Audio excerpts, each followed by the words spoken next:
about it. Extra, extra, read all about it. Extra, extra, read all about it. Extra, extra, read all about it. Hot off the press, brand new news. Good evening, everyone, and welcome to Team NBS Media's Draft Day 1 reaction show. I am your host, Ashmere, and I'm here with one of the best people to talk to about football, Jeff Barnes. And I just asked him how much sleep he's gotten, and I want everyone to guess in the comments how long you think it is, because I was surprised. Well, how are you, Jeff? I'm here, I'm alive, and I'm enjoying every moment of it, man. This is what we work so hard for all year round, to evaluate all these guys, to see this moment, to see where guys are going to land, see who's going to have the landing spot, the opportunity of a lifetime, who's going to have a rough go of it, and guys that are going to still have to work to get there. Yeah, I definitely feel like Day 1 has had a lot of hype around it, especially around the Drake May, Jaden Daniels conversations, the Patriots conversations. I'm honestly very excited because I feel like this is the draft where I feel like there's a lot of conversations among draft picks. And I feel like that hasn't been a topic lately. Like last year we were surprised when there was some trades, but I feel like this year there's a lot of people coming hungry for a top pick to get a QB, because that is like the need of most teams, right? Well, there's a lot of teams in need of it. There are some teams that it'll be kind of a luxury. You may have a veteran, but he's older. You're not sure how much longer you're going to have him, so it's a good thing to start looking at his replacement. So there's a fine group of quarterbacks. Even when you get past this first group, we're going to talk about 3 of them possibly going 1, 2, 3 again. But then after that, there's a good group behind that who you can develop into future starters, who you can develop as long-term backups. Things that you're going to need. Everybody needs a good backup, as we see starting quarterbacks go down every year. So if you have just one quarterback, you're in a very bad situation if anything happens to him. So you need that position. You need the depth of the position. And this is a stat class to have just that. If you want guys that are going to be a long-term backup, they're there. If you want a starter, you got to go get the really good ones. But you may have some guys that you can wait a year or two on that are going to be there in round 2 and 3. I mean, last year was literally the year to understand that a backup QB that can keep you within playoff potential is a necessity. I mean, we saw so many good guys go down, and it just ruined the potential that those teams had. Of course, number one person we all think about is Joe Burrow and the Bengals. And that team was like ready for the AFC Championship. They're trying to take on the Chiefs, right? And then Joe gets injured, unfortunately, and that's worrisome again. And I mean, they did well. They held themselves together. But obviously, for any team, having a backup QB, like you said, is like, I think that's a number one priority as teams get down into day 2 and day 3, and there's people hanging around there. And it's not just about the talent also. It's about the talent around the player. We saw it last year. We saw 2 quarterbacks go 1 and 2. The guy that went number 2 went to the better situation, and he killed it. All right. The guy that went number 1 overall went to a very bad situation that you see it's been dysfunctional all year long. He comes in, they throw him into the starting lineup. The head coach gets fired. There's a lot of chaos around him. They're all looking at the quarterback going, do we draft the right guy? But realistically, it's a bad situation. You don't have a plan for the player. You don't have a plan for the organization. You don't hire a head coach and fire him in the same season when you have a plan. So that's a situation where a young player goes into a bad situation, and he kind of gets labeled as the bust when in reality, you gave him a fixed deck. You can't win with a fixed deck. Yeah. They've got Eminem on stage right now with Roger Goodell. It is. Yeah. I think, would you go to a draft live? I would love to work a draft from the crowd with a crowd and everything. I would love to work it. I don't know if I want to be there though. As a fan, I kind of like seeing all the moving parts of the production of the show. So I kind of like watching the ticker and all that stuff. When you're there, you're talking to people. You're doing so much. It's kind of like when I go to the combine and you have to sit with the fans. I love the fans. Don't get me wrong, but it's kind of hard for me to take times and notes on players when I'm talking to those to the fans about those prospects. So I want to sit there and work where the media is, and not exactly there where I got to do a lot of talking. Same thing with the draft. I don't want to talk about the players, when I'm there at the draft. I want to be, if I'm talking to, I want to be talking in this kind of medium where I'm talking to people, not out there mingling around talking, because I'm going to miss a lot of the things that I want to see. Yeah, and I feel like the fans are just full of chaos, right? It's like a vacay. I feel like if you're going to the draft, it's on a Thursday, you're in a new city, maybe you've never been to before, you're partying, you're exploring, your team is in a top 5 pick, right? Like you're around all these other fans and you're speculating at the bar. Like I feel like that energy is cool, but definitely for people like you that are locked in, brain smart of the game, I feel like where you want to be makes way more sense. Not with the people in the crowd. Yeah, it's kind of like the Super Bowl. If you like the Super, everybody loves the Super Bowl. Some people want to be there. They want to be in the crowd cheering and carrying on. Me, I want to see the commercials. I can't see them from the stadium. I want to sit there with my food and watch the commercials on my big 70-inch TV. That's just me. I'm at enough games. When it comes to the big game, the Super Bowl, we always talk about the commercials. It's the first thing everybody talks about. You don't see those in the stadium. So when it comes to Super Bowl Sunday, I'd rather be somewhere where the TV's on and I'm watching the game on TV. I don't know. I definitely want to go to one Super Bowl in my lifetime. So I feel like the one that's coming to Levi Stadium, I'm manifesting that one. So we've got 2 years still. That'd be because I don't have to travel, you know what I mean? Yeah, that'd be a heck of a trick. We do the Super Bowl show early in the day. Next thing you know, Ashmere is at the I'm at the Super Bowl. Yeah, there you go. That would be so fun. Only because it's here. If it wasn't anywhere local, I mean, I would go to Seattle, anywhere within here, right? I think Vegas too, obviously. It looks like we're about to get ready to get on the clock. The commissioner's addressing the crowd, and they're trying to get everybody fired up. They're trying, but how could you not have a crowd that big and it not fired up in Detroit? I love how Jared Goff's just there. He's just such a there person, his energy. And then he literally turned that entire team around. He's like the most understated number 1 pick. We get a lot of number 1 picks. Everybody's, they always got some kind of personality that's out there. Matthew Stafford and his commercials, because Baker Mayfield and his commercials, and then you got Jared Goff, who you only see him on the football field. So it's he's the most understated first pick overall. I think I've seen it a long time. I think he just needed a breath of fresh air. I personally think that.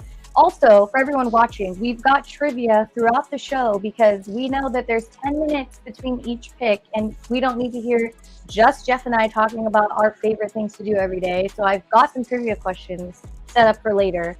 Probably not till, I don't know, the 4th pick when we're all like, dang, what are the Cardinals going to do? Well, since we're talking draft, we're talking picks. We got a little whiteboard segment. You want to throw the whiteboard segment on? Yeah, sure, whatever. Is that the drive?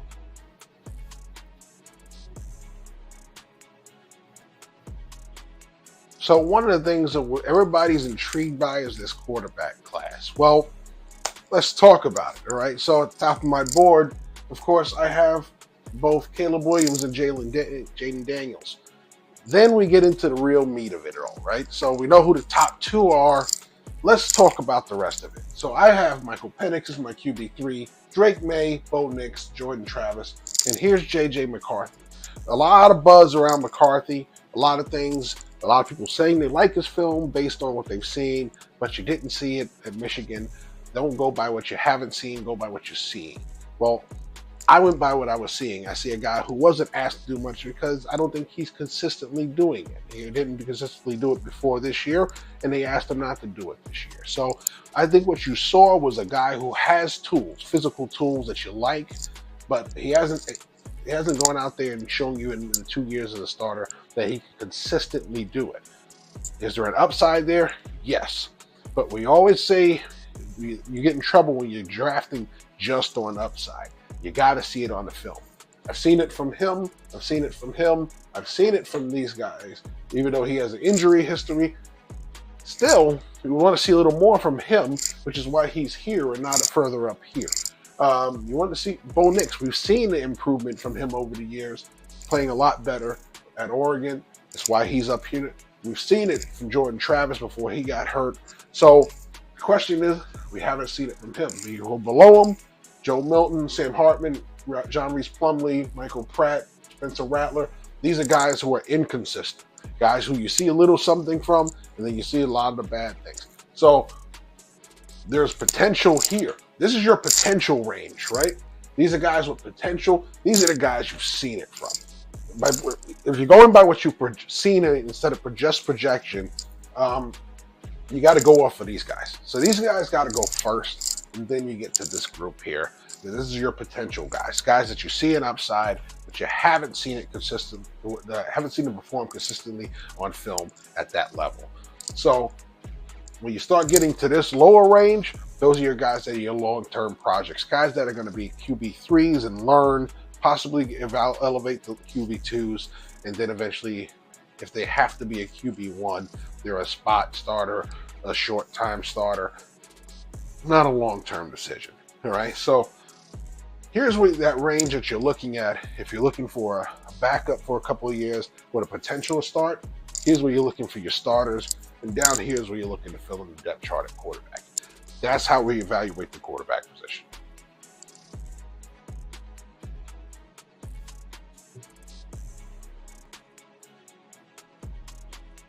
So most likely we're going to see what we talked about, that top of the board come off first, 1, 2, and 3. Listen, it's a no-brainer. Caleb Williams is going to be number 1. Most likely Jaden Daniels is number 2. And we're hearing now, once again, that buzz that a lot of mock drafts had, including mine and Bill's, that Drake May is going to be third choice off the board, whether it's New England or not. That's the question. But most likely, Drake May is going at number 3. Then after that, the draft really, really begins, because now we're going to start to see the jockeying around. Is somebody going to make a big move to get somebody they really want? Are guys going to get crazy and go up for some of those quarterbacks we talked about in that second tier? Or are people going to let the board fall to them? We've seen it the past couple of years. They've let the board fall to them. They've let quarterbacks fall down to the back end of the first, early second round and gotten their quarterbacks there. We saw it in Tennessee last year, right? So I think what you're going to see this year, our team's going to be just as patient, or they're going to be as aggressive as the question as we've seen in past years where they had to go up and get a quarterback. I mean, I think they're definitely, like I said, I think this is going to be the 3 and below is where we're going to see so much fluctuation in decision making. Like, I mean, if the Patriots do not draft a quarterback, I think that's absurd. So based off of your whiteboard analysis and just the way that things have been looking in the past for the teams that have the top 5 draft picks I think it pretty much makes sense for them to keep and stay where they are and keep progressing towards that future with these guys who have ranked within your top tier, as you explained. Yeah, well, and yes, Greg, he may have the best hair in the draft class, but right, he's definitely got the best beard. I'll tell you that right now. His beard game right now is on point. So we talk about Sam Hartman. I think that's one of the best things he's got going. Didn't have the greatest draft process so far. You know, it's modest combine, really rough time at Senior Bowl. So didn't have the greatest draft process. But if you go to the film on Sam Hartman, you see building blocks. My comp for him is Will Greer, 2 guys who show you flashes of great things. And pick is in. Okay, so our first pick is on. We already know, but they're just adding all this drama. Yeah, but that's. I think we did that a couple of years ago, right? When we had they announced the day before the draft, they already signed the guy. So I'm. They're going to wait and they're going to do the whole pomp and circumstance. And this is what they have all those people at the draft for, to make sure that they're entertained. So this is what you're talking about, whether you be home or, you're entertained at home. You have commercials, you got food, you got great analysts. Just waiting around if you're there. But if you're there, you know, we got to give you a bunch of things we got music for you and guests and, you know, so they got to do things to kind of entertain the crowd. So, but fair enough. But yes, this is going to be Caleb Williams for sure. Once again, is it going to be Jaden Daniels? And here's the commissioner with the pick. So is it going to be Jaden Daniels? Would that not be the craziest thing you've ever seen? Well, listen, we had that happen with Baker Mayfield. Everybody swore up and down it was 50 different people up until Baker Mayfield got picked. You know, the day before they said it was going to be him. And lo and behold, it was. And there it is, Caleb Williams off the board at 1. So 99.9% of mock drafts are correct right now because everybody basically had Caleb Williams at 1.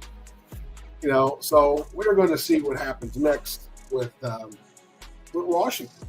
So in the boss's favorite team, you know, so we'll get to see what's going on with his Commanders. All right, I have a question for you. Go for it. With the way that the Bears have structured everything, right? They've made active moves to show that they want to give Caleb the keys to success. At number 9, I know I'm jumping. Would you expect the Bears to draft a wide receiver or to use that as leverage to get more picks in the future? Well, in our mock drafts, Mr. Carroll and I both had the Bears trading out of 9. And the reason being is they only have 4 draft picks right now. That's not enough. You need more than that. They don't have a second-round pick. The easiest way to get a second-round pick is to back out of 9. You had to go quarterback here after moving on from Justin Fields, so they weren't going to be able to move 1, but 9 is doable. Like I said, you get those 3 quarterbacks going, 1, 2, 3. 9 is definitely in play for a lot of people, guys that want to come up and get their quarterback before you get to the teams, or people that see a certain player hanging around 9 or 10 that they don't want to fight over in the teens, they'll come up and get them at 9. So that's going to be the big thing for them. They'll definitely land a second-round pick if they back down from 9, and they'll definitely get a 4th or a 5th or a combination of something else. But they'll definitely add multiple draft picks by moving back from 9. Yeah, I think I knew you were going to say that because I watched your mock drafts, but I wanted everyone who hasn't seen it to be aware of a logical thing to do, I think, in the Bears' future planning. I mean, right now, who knows? Caleb Williams could show out and be that next CJ Stroud that the 3 of us were hyping up during our NFL shows last year and loving every second of what he was giving us. So I honestly only wish him the best because I didn't like seeing Justin Fields be put down so much, and then now he's in that Steelers contract with less playing time. I mean, I just think that there's so much potential now, and this is like a wiping the slate clean moment for the Bears franchise. And I guess my first trivia question is for you. Do you remember the first time, or do you know the first time? Anyone in the comments can drop their answer as well. When the Bears had the first overall draft pick, do you guys know when that was? Let me know. I obviously have the answer. Jeff, do you know? Wow, I got to think back. It's an oldie. Yeah, I don't remember the last time they've had the first round pick. All right, I'm going to give people time in the comments to answer because we technically have 4 minutes till we can stop talking about the Chicago Bears and move on to the Commanders. Yeah, that might even predate me. Oh yeah, it's a long time. When I looked this up, I was like, "There's no way it's been that long." So that should give everybody a hint. And I see that somebody's already got the answer in the chat. So. Yeah, I mean, Greg would answer before you. Well, I wasn't Googling it, so this was definitely going to be an answer for somebody else. All right, the answer is Greg was there. That's messed up. I didn't start that. You going to announce it? The Bears have chosen 2 players at number 1, Michigan halfback Tom Harmon in 1941 and Oklahoma A&M halfback Bob Fenimore in 1947. After winning the Heisman Trophy in 40, Harmon was picked number 1. It's a back there trivia question, okay? Yeah. That was the year my mother was born. That tells you how far back that goes. Yeah. Wow. So we got the Commanders with 3 minutes left on the clock. Their pick has not been submitted as of yet, but they're still deciding. Okay. Drama going on there. You think Jaden Daniels fits into the Commanders' offense? And not just because of the player that he is, I think more to the sense of what the Commanders are looking for as an entirety in the position. Do you believe that Jaden Daniels is that guy? Cliff Kingsbury loves a dual threat quarterback. He needs a quarterback that's mobile, that's going to be able to do things with his legs, also buy time in the passing game, works the RPO very well. All of those are things that Jaden Daniels does very well. He's a guy that's grown over his time in college football, when you talk about his early days at Arizona State, his last couple of years at LSU. So he's a guy that I think fits very well into what Cliff Kingsbury wants to do. It allows him to be comfortable right away in the system that they're in.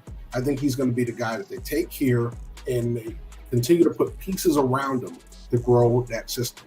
But right now, you're going to have a quarterback that's got to be able to do both. Because they're still trying to fix the offensive line. That was one of the things they had last year, was they couldn't protect Sam. Mm-hmm. They want to make sure they have a quarterback that can do all of it. And he's able to, one, protect himself, two, buy time and make up for the shortcomings of the offensive line, and three, also be a threat with his legs. So that's one of the best things in the red zone is being able to have your quarterback as a runner. So he brings all that to the table in that air raid system that Kingsbury likes to run. He's the perfect fit. And I would love to see the plays that come between him and Scary Terry so that he gets that name back, okay? Terry McLaurin really is scary when he has a great quarterback throwing the ball to him, and I think that will be a duo that we will be talking about the entire season. So I agree. Well, they're also going to be building up their backfield. They were doing things with the offensive line, and we know they got the center from Dallas, Calabiadish. So they've been finding pieces in free agency. Now here's the piece where you marry free agency in the draft. You go out there, you make great selections with some high picks. They're about to make the announcement right now. The commission's working to the podium. But you want to marry your roster with the veterans that you brought in, with quality talent in this draft. And I think the first piece is going to get that quarterback that's going to be able to come in and fit right into your system. And there it is, Jaden Daniels off the board. 2 for 2. We're 2 for 2 so far. And I think this, like I said, this got to be the year of the low-hanging fruit. These were the 1 and 2s on the board for everybody. These were the no-brainers, 2 quarterback needy teams. It made perfect sense. I know a lot of people were talking to McCarthy's and all of that, but these were your best 2 quarterbacks in this class, bar none. In this class, bar none. Okay, with their grades, athletically, with their film that showed you the things they can do throwing the football. This kid doesn't have the lightning arm, but he has a good enough arm to work with all of the things that he does very well, moving around the pocket, escaping, throwing on the run. He gives you everything you need. So going out there and getting this kid and allowing him to play, and yes, these are men, but technically they're kids compared to us grown folks. Well, but yes, you're talking about a young man who's able to go and give you all the things you need out of a modern quarterback. Before, we always talk about the statuesque pocket passers. Well, those guys are harder to protect now with changes in the offensive line so much, and the fact of the matter that the pass rushes are so much more faster and athletic than what we saw in the past. So it's hard to protect pocket passers in this league, so you need these athletic quarterbacks. Mm-hmm. And he gives you all of that. Now, the guys behind him, not as athletic, maybe better throwers of the football. They have certain other skills that you like a little bit more. But these are the guys that are the top 2 guys that are the most rounded, dynamic players that you're going to get a position in this draft class. I feel like his impact is going to be immediate, which I think is very important for the way that the Commanders are the same as the Bears, just reworking this entire team and restructuring things, like basically blowing it up, if we want to put it kindly, and then just starting from the beginning.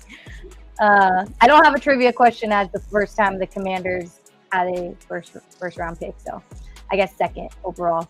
I should have looked up each one. Okay, then the Patriots are on the clock, and this is the one I've heard the most conversation, speculation, whatever word you'd like to use.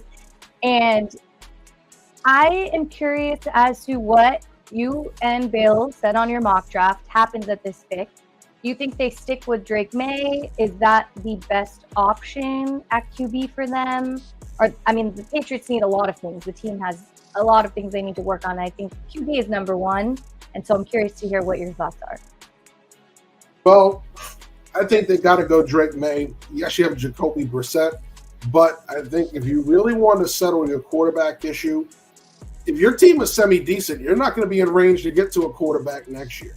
So while you're up there, go get your guy. Jacoby Brissett's going to be a great guy to mentor him. You don't have to rush him on the field, so you don't have to put him in a bad situation if the team is struggling. Just let Jacoby Brissett go out there and take the beating, all right, while he learns. When he gets hurt, eventually, because Jacoby Brissett, if he's getting hit a lot, is going to get hurt.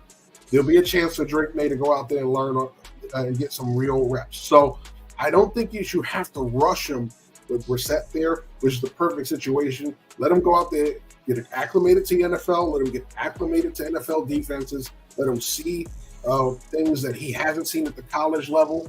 And by the time it's all said and done, you're going to have a very good quarterback in another year or two. So I think this is the perfect fit. You're growing this team together. He's going to grow with your franchise. You're not, trying to fit him into a veteran team, and it's not an overly young team. You still have some veterans in that locker room to help kind of hold it together for you. So I think you got a good leader at head coach now that has the command of the locker room. Everybody respects him. So you're not going to have too many challenges to what his decisions are going to be at quarterback. I think it's great for him as well because he can take on the preseason and really learn from that and obviously take on those moments. And I mean, it could be like a ball out between him and Jacoby at that point, right? Like, how are things looking between the both of them? I do think that Drake May has, even though everyone says he's like an unfinished product, I feel like I would be a little bit more comfortable having him come out week 3-4 rather than 1-2, just to get the rhythm of how things look. So I definitely agree with everything you said. And the pick is in, and I'm very excited to hear who it is. Yeah, well, the curveball would be if they go something else. Receiver. They haven't had a number one receiver in New England in forever, right? Since Randy Moss, right? So when you think about it, they that would be a real curveball. You hear Marvin Harrison Jr.'s name here. I think it's going to be Drake May. But yeah, that was exactly what I was about to ask you. Yeah, because that would be something that, okay, well, they wanted a game changer right away. Then they go with Marvin Harrison Jr., who's going to be who's my wide receiver one. He's my number one prospect on the board. And people go, well, the Neighbors does this better. But you're talking about the most well-rounded player, okay? He has the size. He has the speed. He has the route running ability. He has the natural hands. There aren't a lot of negatives I'm checking off. These are all positive boxes, right? So when you're talking about one player with all of these traits, it's going to be high on your board. So there isn't a receiver high, and there you go, Drake May off the board. So far we're 3 for 3. And listen, we talked about it. You have a veteran quarterback in house. You don't have to rush him out there. If he wins the competition, he wins the competition. Best man wins.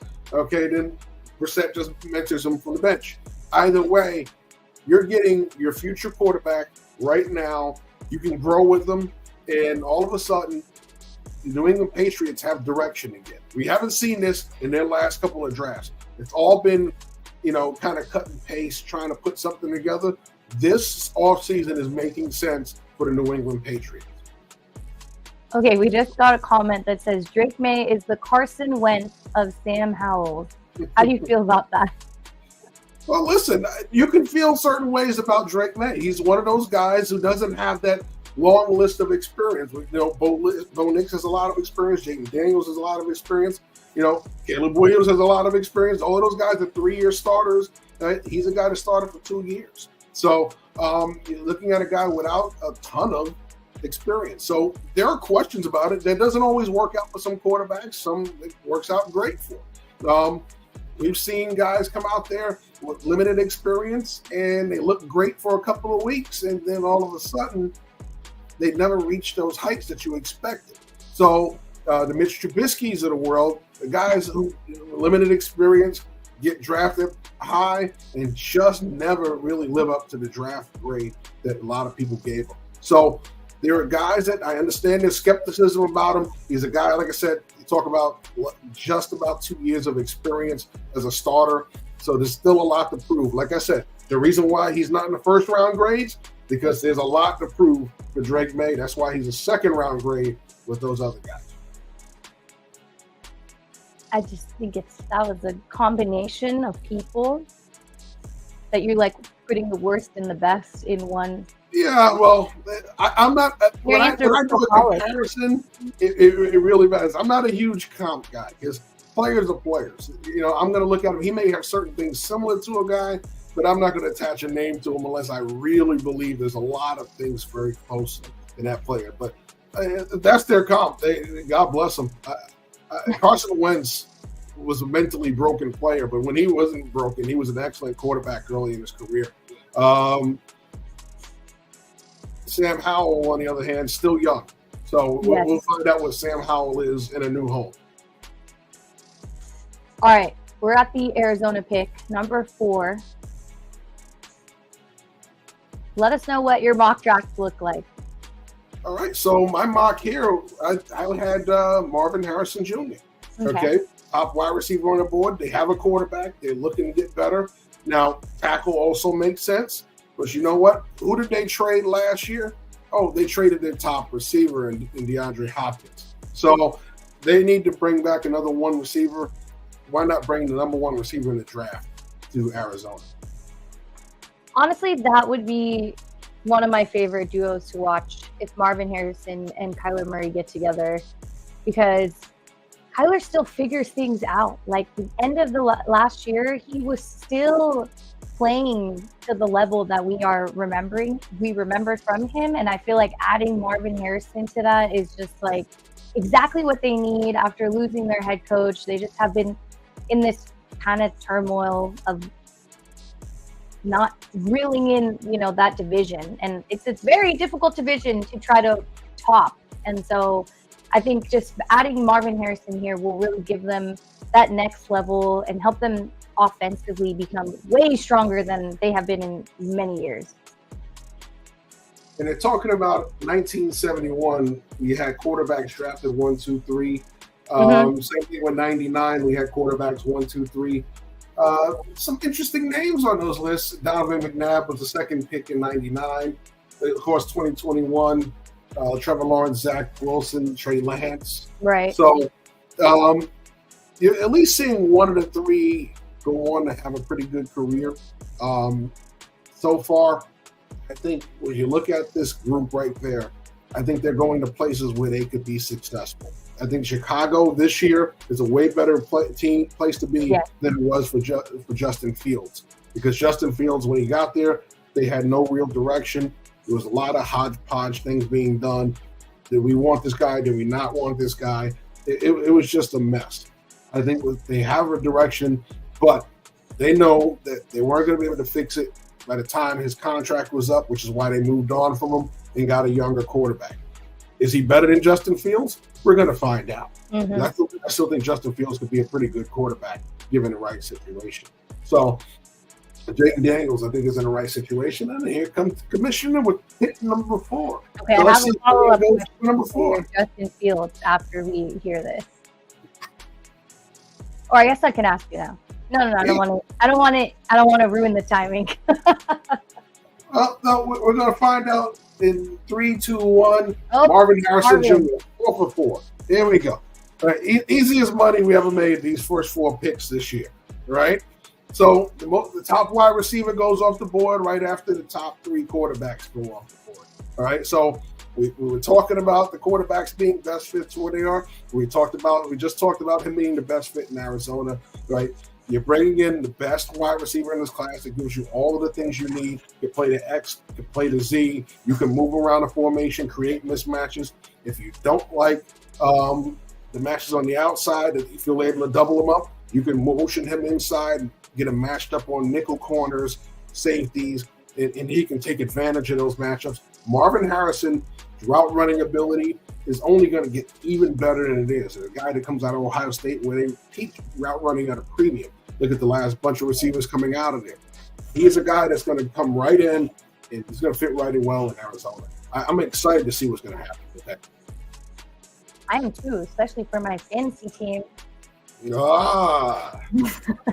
comes back to football. Everyone's got to think about the rookie wide receivers when you get to fantasy, because I've had A.J. Brown since he was a rookie. All right, my question was, do you think Justin Fields has the potential to beat Russell Wilson out of the starting spot? Or do you even think he wants that?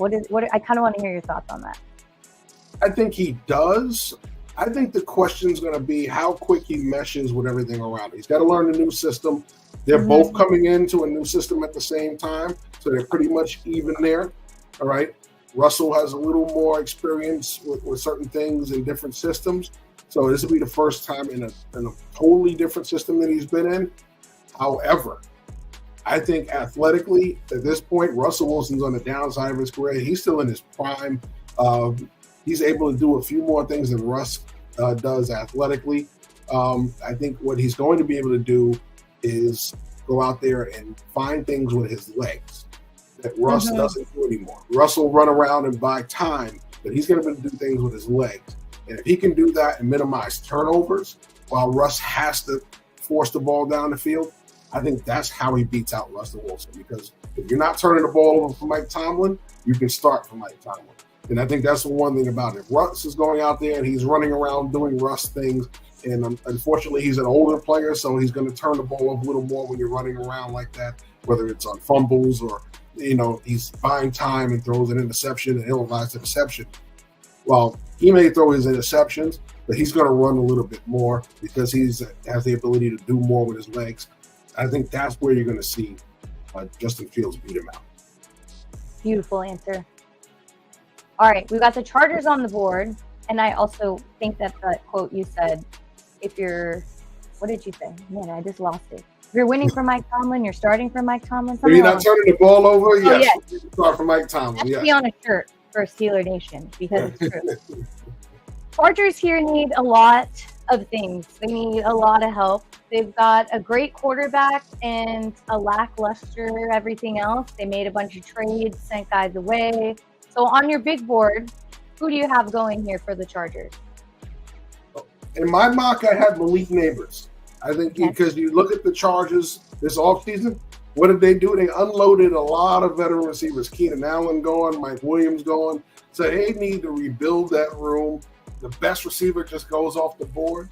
If you look at it, there are two big tackles. They could use another tackle. Their right tackle wasn't exactly the greatest last year. They could use somebody to go across from their stud left tackle. Or you could bring in the receivers that are going to help replace all that production you just lost. Okay? So you have some young receivers there, yes. Does Jim Harbaugh want to run the ball? Yes. But he also realizes this ain't the same NFL that he was there with San Francisco. He's got to be able to throw the football. He's got the quarterback to do it. Well, let's go get him some more weapons. Let's start with Malik Neighbors. I think Roma Dunze will be a great addition as well, another thing that fits what he likes. But I think he's going to look for explosiveness, and that's Malik Neighbors right here. Yeah, I think Justin Herbert deserves a good wide receiver, and I stand by that since I'm an Oregon Duck. That is my only statement on that. I believe the same is true. Malik Neighbors he had so much swag, and I feel like that's kind of what the Chargers need. They need a little swag added to the team that's young and hungry and all those corny words that people use for rookies because it's true. They are all of those things. And that's just what this Chargers team needs after what's been going on. And they also need to attack their other needs, which are, anything. Offensive tackle, defensive tackle, and wide receiver are my top three. So I think tagging a receiver early here and then the next couple days figuring things out, because there's a lot of talent at the tackle position, defensive tackle, offensive tackle. I think there's just a lot of talent. I was listening to Mina Kimes podcast, and she did a mock draft with Booger, and they picked a ton of tackles in the first round, and he had said he's expecting like 6 to go in the first round. So I'm curious, do you think that could be the case here? I think it would be interesting, to say the least. I mean, they do need a lot of different things, but when you look at the value on the board, we're talking about it. I have first round grades for those tackles. So both tackles are first round graded, but the wide receivers, those 3 wide receivers are all ranked higher. All right. So when you go by grade, it's Harrison, and then you get to the quarterbacks and the receivers. So they're kind of like, those 5 guys are all together, and then you start to plug in the other guys behind them, the pass rushers. So the tackles have first-round grades, but they're right at the cusp. Then 90% of the time, most offensive tackles don't have high grades on the board like they. So you're not going to have generational grades on those guys. If they're they were a tackle with a first-round grade, they're a very good player. So the grade's at high. So that's something, when you look at the grades on those guys, you have to love what you're seeing, but you got to go for the best player available. If the receivers are graded higher and it fills a need at this position and it's the best player available, you're matching both worlds. So I think what you do is, you need explosiveness in this offense, go get Neighbors. If you want to just shore up your offensive line and come back for receiver, like I showed that on the board in the whiteboard segment, there's a glutton of receivers coming up next time you're around. So you don't have to force the issue, but best player available puts you at Malik Neighbors. So your tactic is best player available? Yes, when you get drafted in top 5, yes, you definitely get best player available. I mean, when you're one, you have a great strategy. I agree. Yeah, when you're picking one, and you get to pick of the litter. Whatever you want, you get, right? But if you're going to take for need, that's usually when you start to reach past better players. Mm-hmm. That's when the mistakes tend to happen. We saw that with the Raiders a few years ago when they took Cleveland Farrell. Very good player, just not where they picked him. And it turned out he never lived up to the draft grade, never lived up to the pick that they had on him. And it's sad, because they could have had so many other players that would have helped that roster at that time. Very good player, just not in the top 10 where they took him. All right, you think the Chargers are trading this pick? They took the whole 10 minutes, basically. No, the pick is in. The pick is in. Okay, So good. yeah, the pick is in. So their pick is in. We're just waiting for them to announce it. So there's definitely no trade here, but I think we're starting to get to the point where trades could be coming up. Like I said, yeah. I think nine is the biggest trade coming up. I think that's for sure going to be a trade. If the Bears don't trade at 9 and they pick, they're going to get some picks later on when they try to trade around. But I think when they do that, they're going to get a lot of late round picks that people aren't going to be happy with, because they're going to be 6th round and 7th round picks. Mm-hmm. And people are going to be like, what are we doing with those guys? We could have gotten a 2nd round pick and got a player we really like. So sure. I think 9 has got to go. And the selection's in. So let's see what the commissioner says. Oh my gosh. There you go, Joe Alt. Okay. How do you feel about that? Listen, 6'8" tackles that can move the way he moves don't come around very often. You have NFL pedigree. Father was an all-pro offensive lineman. He has the size and ability to play both sides, right or left. He's the most polished tackle in his class. So he's the number 1 tackle on my board, right ahead of Fashanu. I would say Fashanu was Fashanu. So, listen, I'm not disappointed with the pick. Like I said, tackle made sense for them. I thought they would have taken Neighbors, best player available.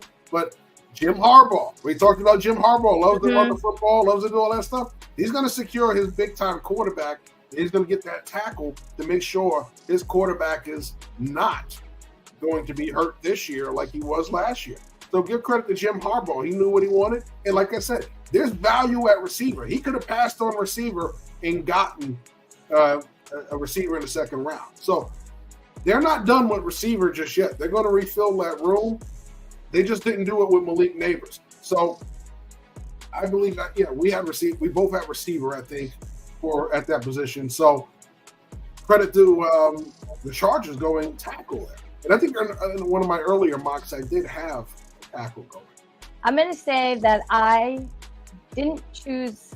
I mean, Joel is a great choice, but I did think they were going OT on this because of the value of Justin Herbert. And like you said, there's receivers that they can still utilize and groom throughout the preseason to get them to that level. And obviously having a number 1, number 2 wide receiver would have been great, but I think that this is safer for Justin Herbert. Okay, we have Dan Goodwin here, Bears fan, joining us. I'm trying to hear the rally sounds or what. Are you hyped about this? Are you excited for Caleb Williams? I'm definitely excited. It's always good to have that number 1 pick, you might say, and be able to make some things happen. Yeah. So I'm looking forward to what Caleb's going to bring to the squad, bring to the team, and man, it's nice to have it. It's nice to have it. I'm more concerned with the number 9 pick though, and seeing what we're going to do there. So as a Bears fan, I mean, Jeff and I agreed that trading is the best option. Do you agree with that? Trading the number 9, yeah, I want to trade down. Okay. I think they need to address the defensive side of the ball now. They've done enough on the offense, right?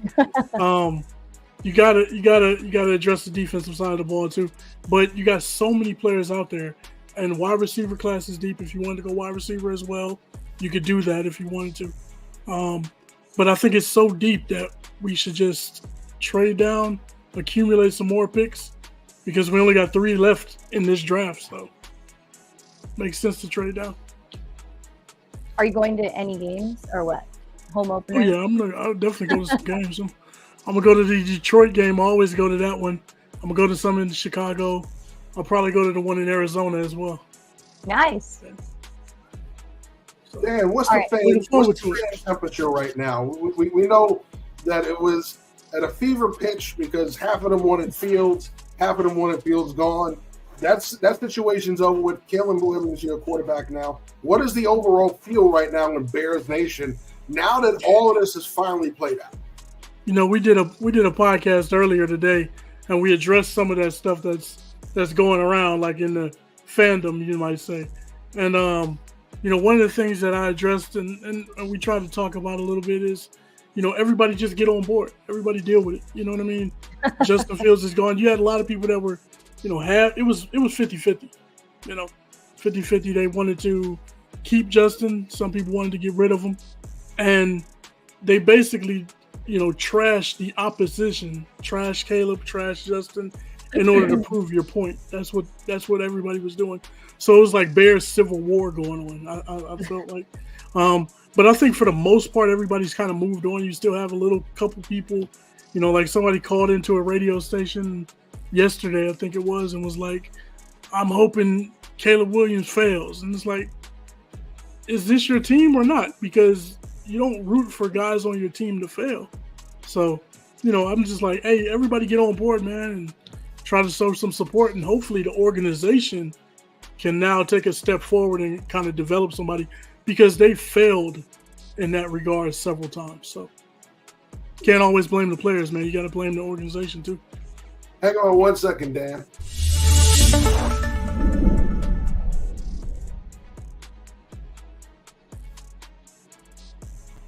With that being said, the Giants have just taken Malik Neighbors off the board.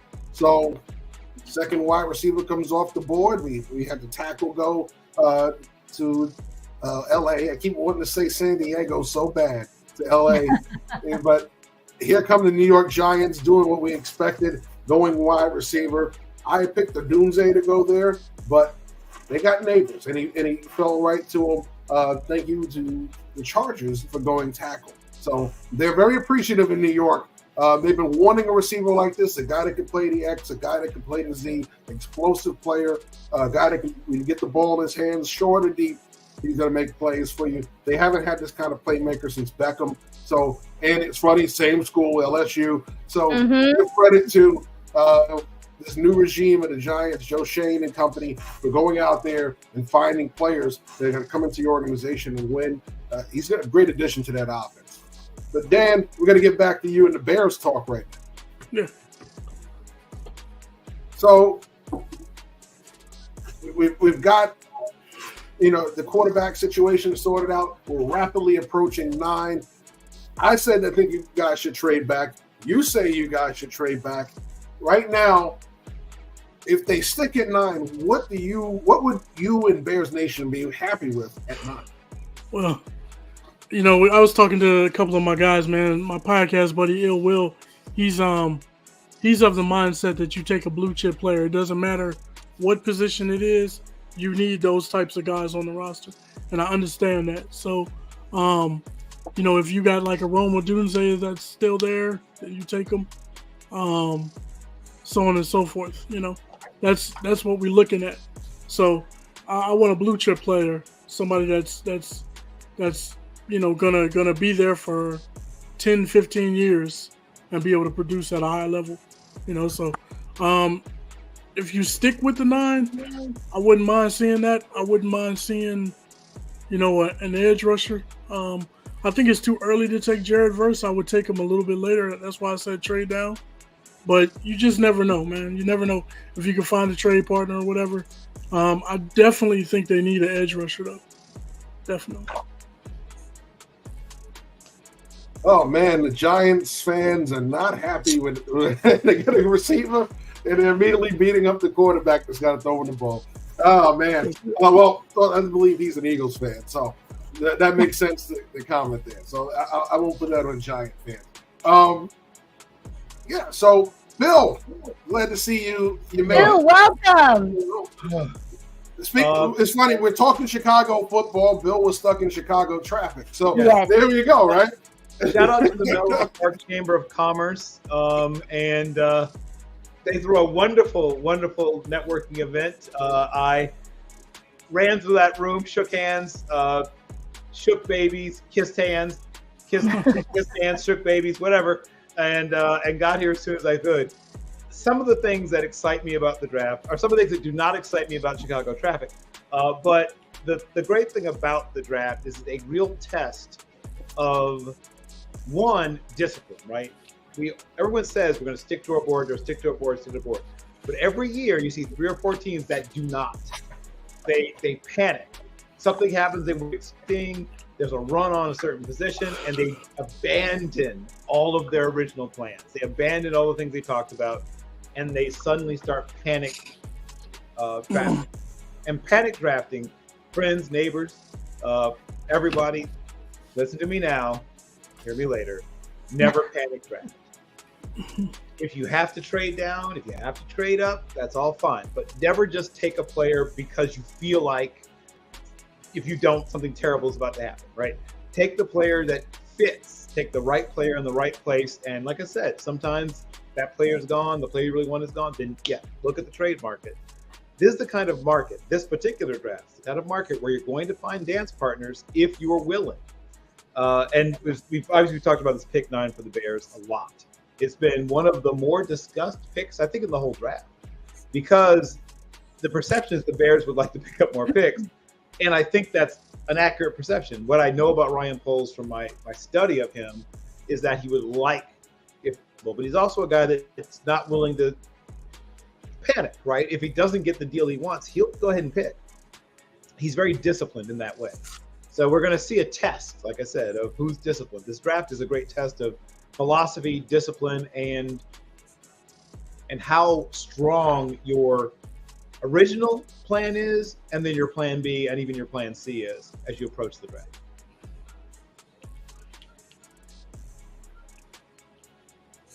Okay, I have a question. Let's say that the Bears keep the number 9 pick. Which wide receiver do you guys believe would fit best with Caleb Williams and that offense. I don't know if they're going to pick a receiver, but I'm just using that as my spicy question. Well, it depends on who's going to be available at 9. Is it if Odunze's still there? He's an option for him. I mean, you have DJ Moore, you have Keenan Allen, you have Cole Kmet at tight end. You have a lot of weapons now in that Chicago offense. So adding a wide receiver is not a bad thing. At some point, you're not going to be able to pay all 3 of those guys anyway that you have. Somebody's got to go. So it's not a bad idea to have the cupboard being overly full as opposed to halfway bare. If Odunze's there, then that's the guy you take at 9. However, if he's not there, there is no receiver to take at 9 right now. Right? The next receiver will be in the teen range. So the best thing if you do want to add that extra receiver, trading back makes more sense to get him, because then you're going to be in the range where he should be drafted. You just don't want to reach, because we just talked about what reaches do. You're going to bypass a lot of better players to get to that one player you reached for, and 90% of the time that reach doesn't turn out to be anything. We've seen it happen a million times. Okay, prime example, Dallas Cowboys. Your friend. Yes. The prime example of Dallas Cowboys a few years ago had a chance to draft T.J. Watt. What did they do? They drafted Taco Charlton. Why? Because they had Taco Charlton rated a certain way because he was a 4-down. He had a hand down in the dirt defensive end. And we'll look at the 2 careers. Taco Charlton's playing in the UFL. T.J. Watt is Defensive Player of the Year. Yeah. Here's what I will say. And I get scheme matters, but if you can't figure out how to make TJ Watt work in your defense, fire your defensive coordinator. That's what you do. Because 100, Bill. That guy should work in your defense. If he's not going to work in your defense, you have the wrong defense. It's that simple.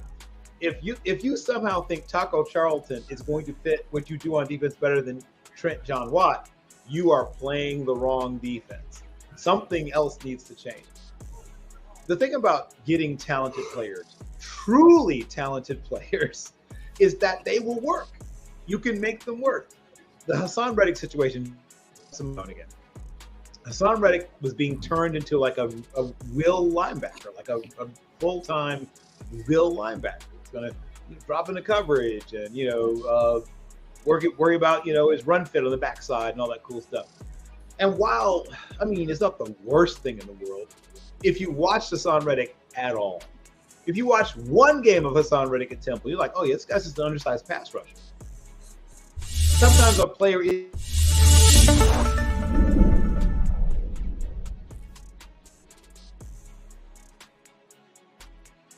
Sorry to cut you off, Bill, but we just had the shock of all shocks. J.C. Latham to Tennessee. So not Fashanu, not Fuaga, not any of the tackles we've seen rated higher than him on most mocks. Here comes J.C. Latham in the top 10 at number 7 to Tennessee. It doesn't surprise me as much because I know they look a lot at age. So that's why I thought it might be Olumuwayu Fonashu, because he's also a younger prospect, but not as young as Latham. I think Latham is almost a whole year younger. Some of the other guys are older. The other guys you named are all, some of them are 23 or about to be 23, and a couple of them are like 23 and a half. Once again, I tell people this matters more to some franchises than others. The Browns particularly are famous for really caring about age in the first 3 rounds. Watch. Yes. They're not going to take anybody more than 22 and a half years old in the first 3 rounds. Bet whatever money you want to bet. If you like to place, draft bets or whatever, that's something that's a safe bet. Once you know how a team prizes things like age, it helps you to understand why certain players fall and why certain players rise in the draft. This makes sense to me because it's a younger prospect, and they like young prospects. They draft, especially early, younger guys.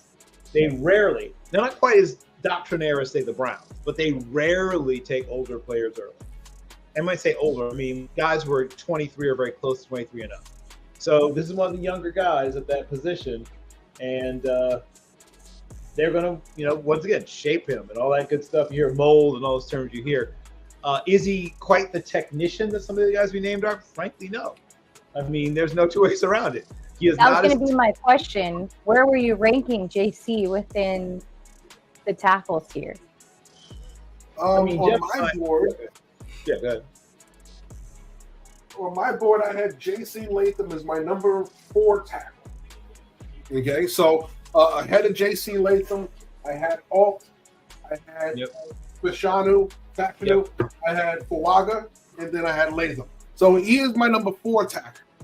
Now, you touched on something, Bill, that, and I don't think it's something that a lot of teams should see as uniform, right?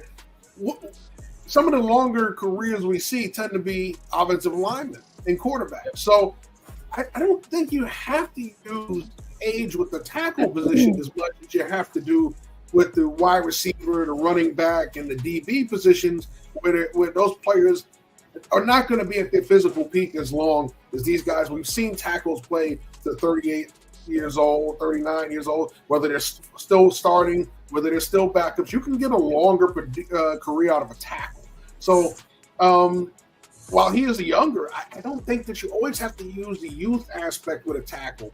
I think if you can get a guy who's got a little more mileage on him, yes, but he's got the experience that he can step in and play a little faster, I think that's where that matters even more. So I think individuality, evaluating that would be a little more cleaner. But I know some teams do. Once again, especially we talk about the A word when it comes to scouting, analytics. Some guys factor in age in their equation. So that's something big in that. But want to get back to Dan before we let Dan get back to celebrating with the Bears. We're getting close to that 9 pick. You might as well hang around. Yeah. So go ahead, Jeff. No. I'm gonna let y'all ask a question again. Actually. Oh, okay. What do you think Atlanta does here, or would you want to be a Bill-centric question? I mean, sorry, Bears. No, it doesn't matter. With Atlanta, I think they're probably going to go on the defensive line. I heard some rumblings about Byron Murphy. I'm not sure if that's true or not, but I heard a little bit of that stuff. I read some of that earlier today, so I don't know. It's interesting. We're going to find out very soon because the Falcons, I think they got offensive weapons, man. I think it's probably time for them to address the defense a little bit there. Yes. This is where I know I have them there. I know Bill has. I think Bill has them in the same spot. I think this is. We see pass rush. We see Dallas Turner coming off the board here. We think of Atlanta defensively is one of the things they wanted to fix is pass rush. Defensive-minded head coach Raheem Morris. So you're going to see things. First, what do you want to do? Fix that defense. I got a lot of offensive weapons. I can still add more of those guys. But if I want an impact player, we drafted Bijan Robinson early last year. Let's go get a defensive player that's going to boost my defense right away. Who's on your board, Jeff? Let us know. Well, on my mock, I had Dallas Turner. I think Bill had the same thing.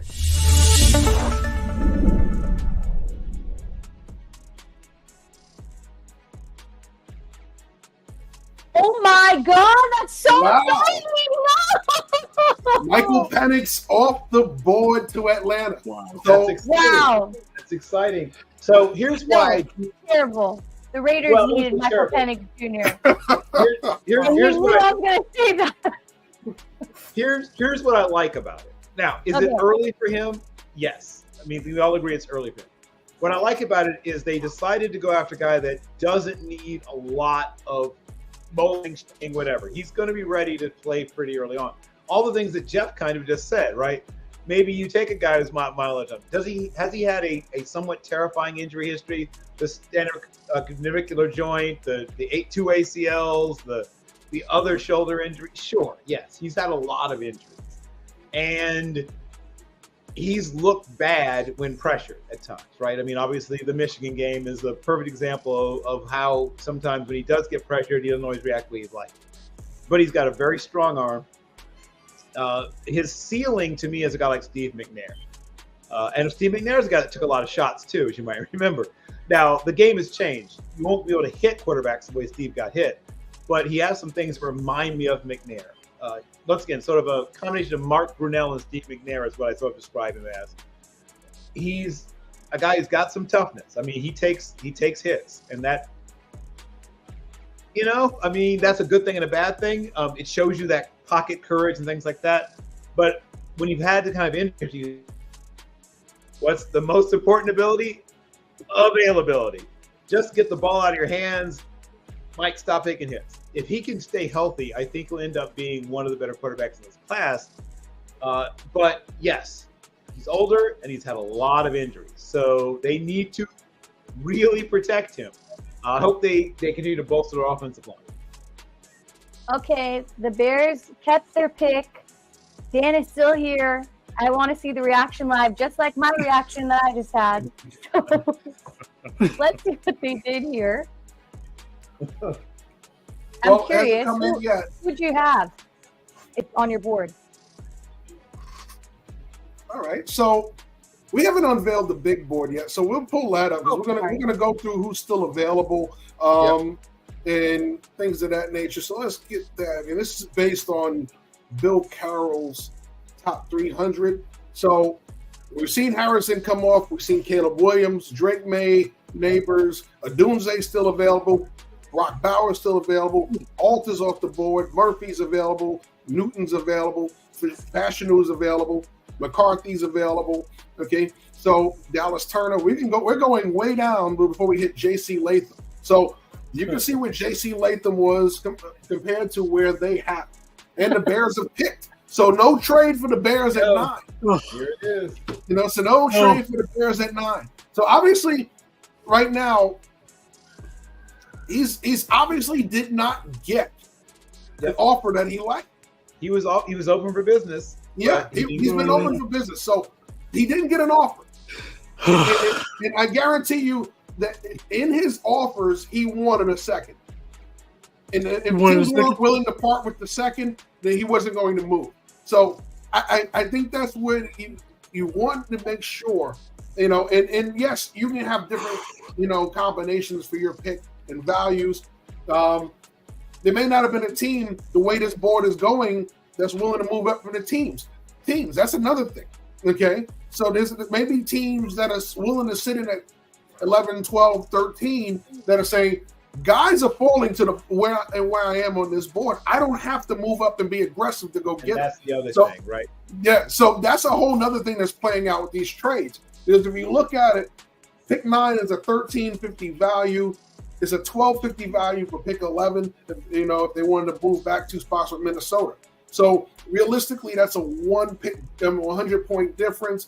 That's not worth the second-round pick. So they wouldn't get that, in that situation. So that makes sense that you don't have to be aggressive there. Well, let's see what the Bears pick is as they're about to announce it. Oh, Yeah, worried.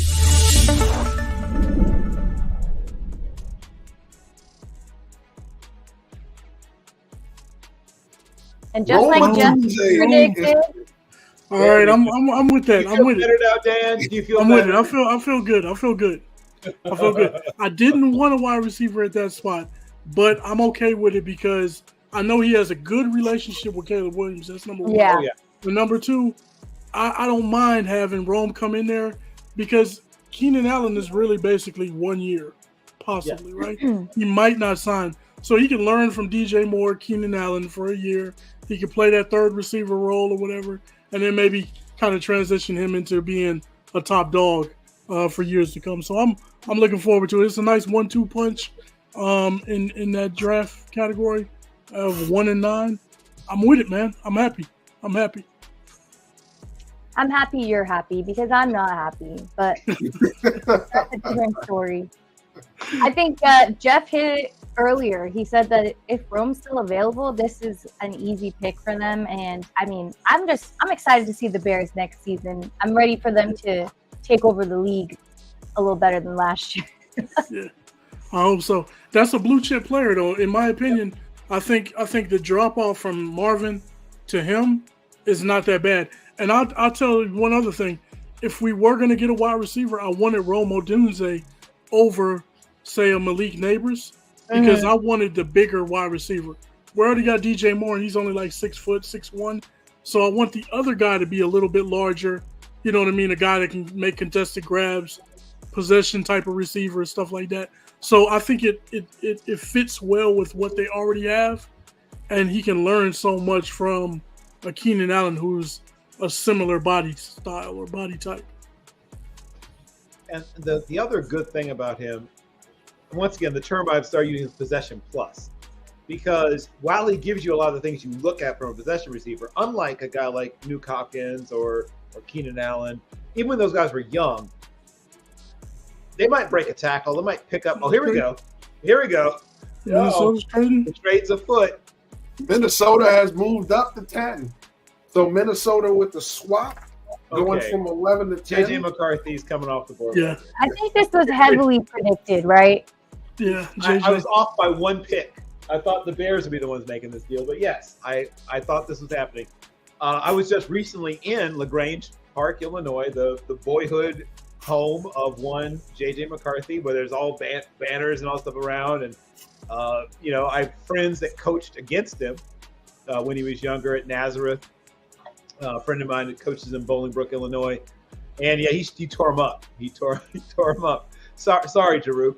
But yeah, he's got something to him. He's a little more raw, frankly, than some of the guys that well, obviously, compared to Penix. I mean, Penix is 4 years older, almost 4 years, well, 3 years, about 3 years older. So obviously in a different place. And of course, obviously we talked about the injury history, but the thing about JJ is he is a tough kid also. He's a winner. He's going to work hard.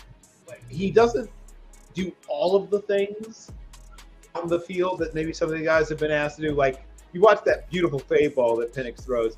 Not that he doesn't throw a decent deep ball, but it's not the same. The timing and touch on it isn't at that level yet. But he's just, I think, 21 years and 4 months or 20 years and 3 months old. So he's only been legal to drink since something like January or something like that. I mean, it's true. Yeah, I mean, I'm gonna say this. We were talking about runs, right?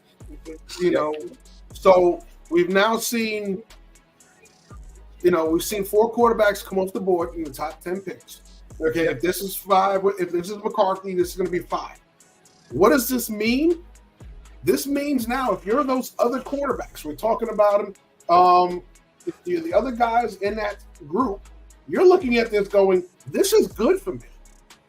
Because now, if you were talked about being a possible day 3 guy, you're moving possibly up towards day 2.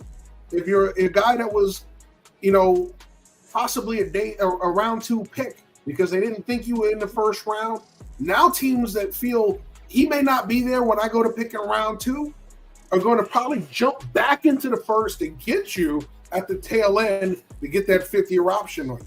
So there may be more quarterbacks coming in the back end of this round. There may not be, but there definitely going to be quarterbacks moving up in this draft because of this early run on quarterback. What you're seeing, though, is guys getting pushed down. So we had 2 tackles going early. Mm-hmm. We did 2 tackles go early. The second one wasn't the tackle that we said was going to go. So we're seeing Fashanu possibly falling out of the top 10 if he's not the pick here. So if that's the case, you're going to see certain other guys falling back. All right. So that's going to be the interesting thing there. And there's certain other positions that possibly could have gone in the top 10 or early teams that are still hanging around.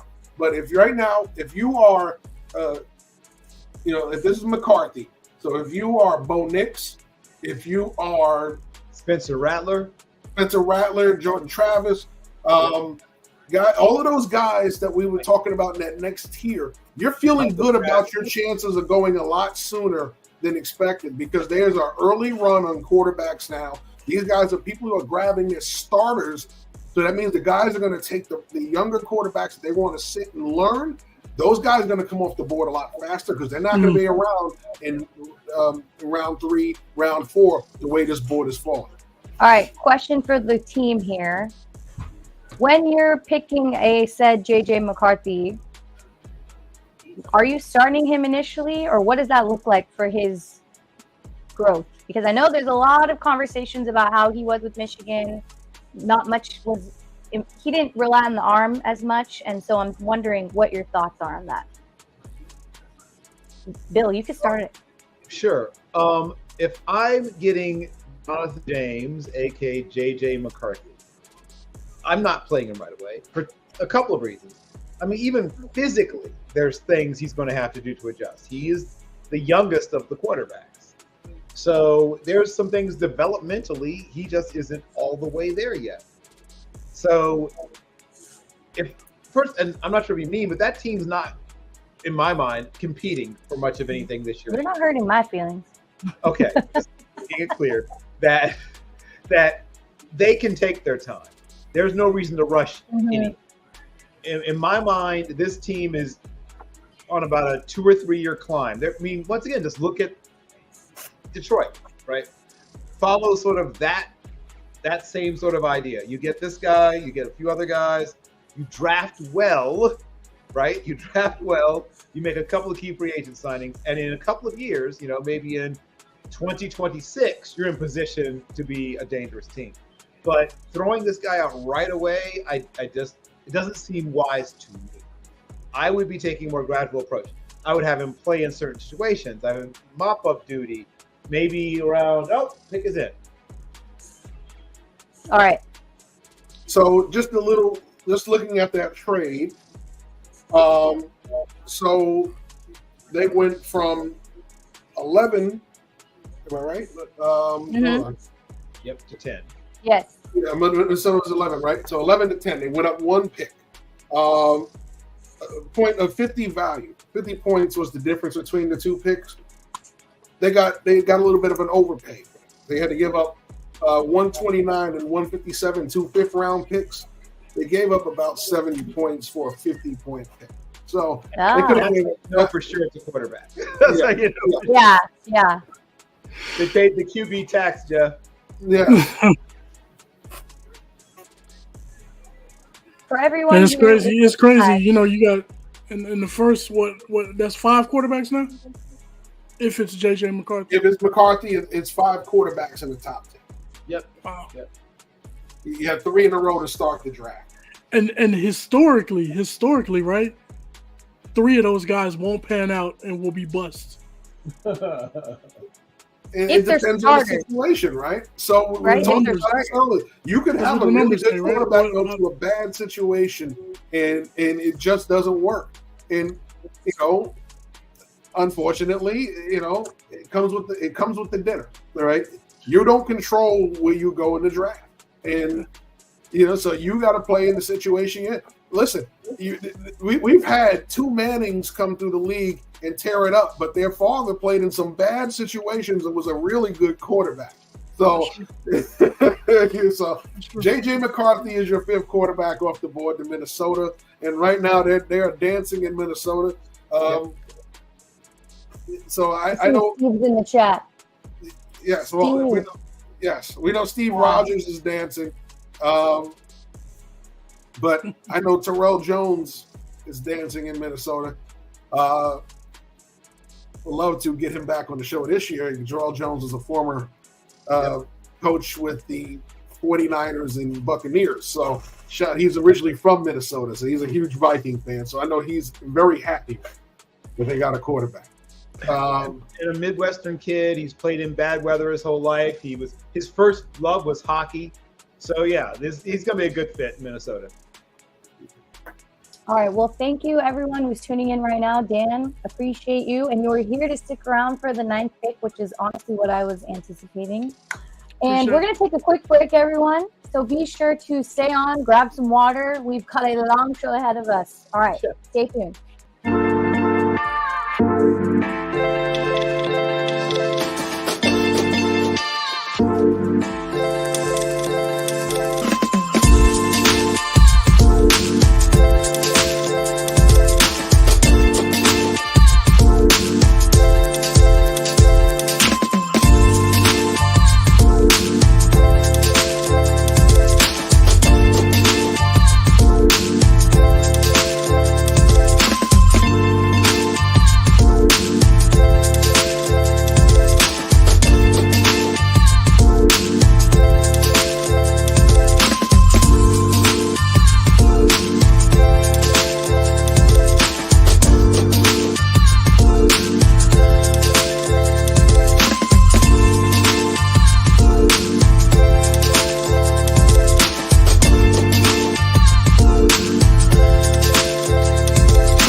In 2006, we founded Yeti Coolers with a simple mission: build a cooler we use every day if it existed. One that was built for the serious outdoor enthusiasts rather than for mass discount retailers. One that could take the abuse we knew we'd put it through, out in the field and on the water. One that simply wouldn't break. We decided early on that production innovation would come from necessity and first-hand experience, not from market research and data analysis. Today, Yeti products perform when it matters most. Whether that be an excursion into the remote Alaskan wilderness, chasing redfish on the Gold Coast, or just getting together with friends in the backyard, we make gear that helps you stay out longer, travel farther, and live harder. Hashtag built for the wild. Welcome to the 2024 NFL Draft Reaction Show, brought to you by Team NBS Media. Reactions and analysis of every draft pick from the first to the last. Now let's join our host Ashmere Prasad, along with our draft analysts Jeff Barnes and Bill Carroll. Hello, everyone, and welcome back to Team NBS Media's reaction show. We just all saw the Vikings trade up for J.J. McCarthy, which everybody spoke highly of him. He's going to do great there, and we all were kind of expecting the Vikings to do that. But the Jets pick is currently in, and I would love to hear what's on Bill's mock board or big board. I don't know if you guys have the same one, but if not, Bill, you could share yours first. Well, this is where I thought, yeah, go ahead, Mark, Jeff. Oh, no, it's you. Oh, I thought Fantasy would go here. I still think he might go here. He is my 10th overall player, and this is a good fit for him. The Jets need the position. You're right. Yeah. But for those who didn't hear, they have a need on offensive line and have for a while. And once again, a young player could have come out last year. Could have made it onto this stage maybe a little bit later in the first round, but I think he would have been a late first rounder last year. And you called it, Bill. I was just going to say that you were right. Yeah, that, and we're now at what? 3 tackles, right? Yes, yes. This is the 3rd tackle off the board. It said 6 in the first round, so I'm halfway there, Jeff.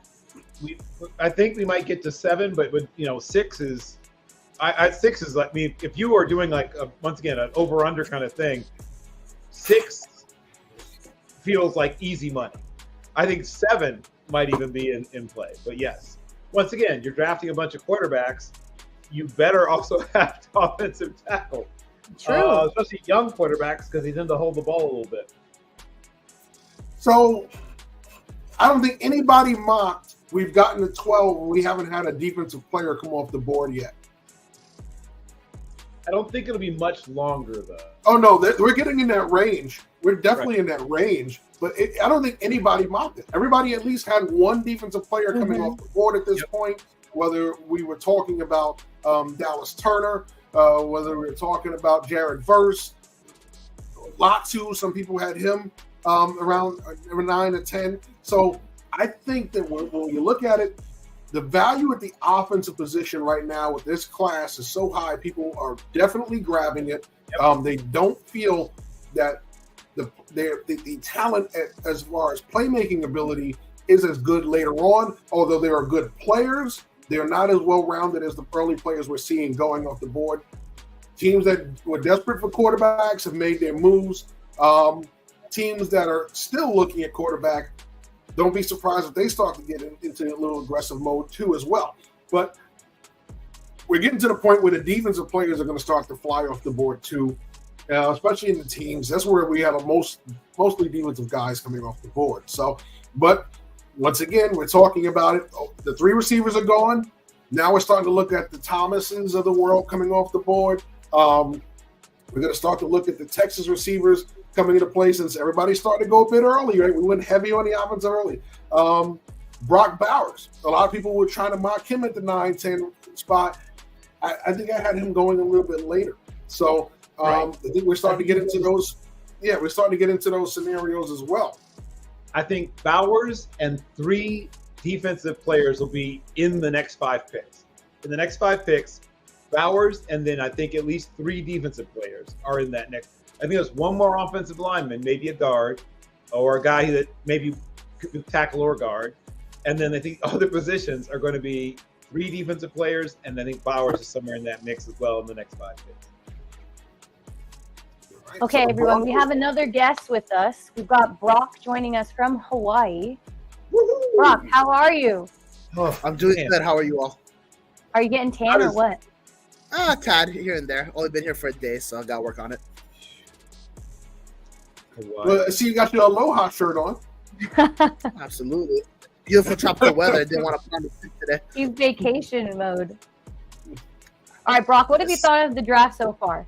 Very surprising of the draft so far. I think this next pick with the Denver Broncos is going to be kind of defining of what this draft is going to be. Now, right now, I have mocked Bo Nix to the Denver Broncos. Now, of course, things can change. We could have our first defensive player off the board, but the league has made a statement, and that statement is we value the quarterback position more than the BPA, and we're going to go out and we're going to get our quarterbacks if we truly believe in it. And the era in the league where GMs and coaches are having less time to be able to bring success to their squads, they're going to try and get their passer immediately because that's going to give them the most flexibility and time in order to keep their jobs.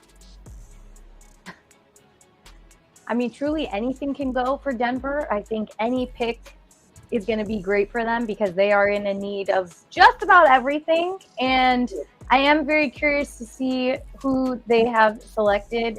I think that you said Brock, right? Yes.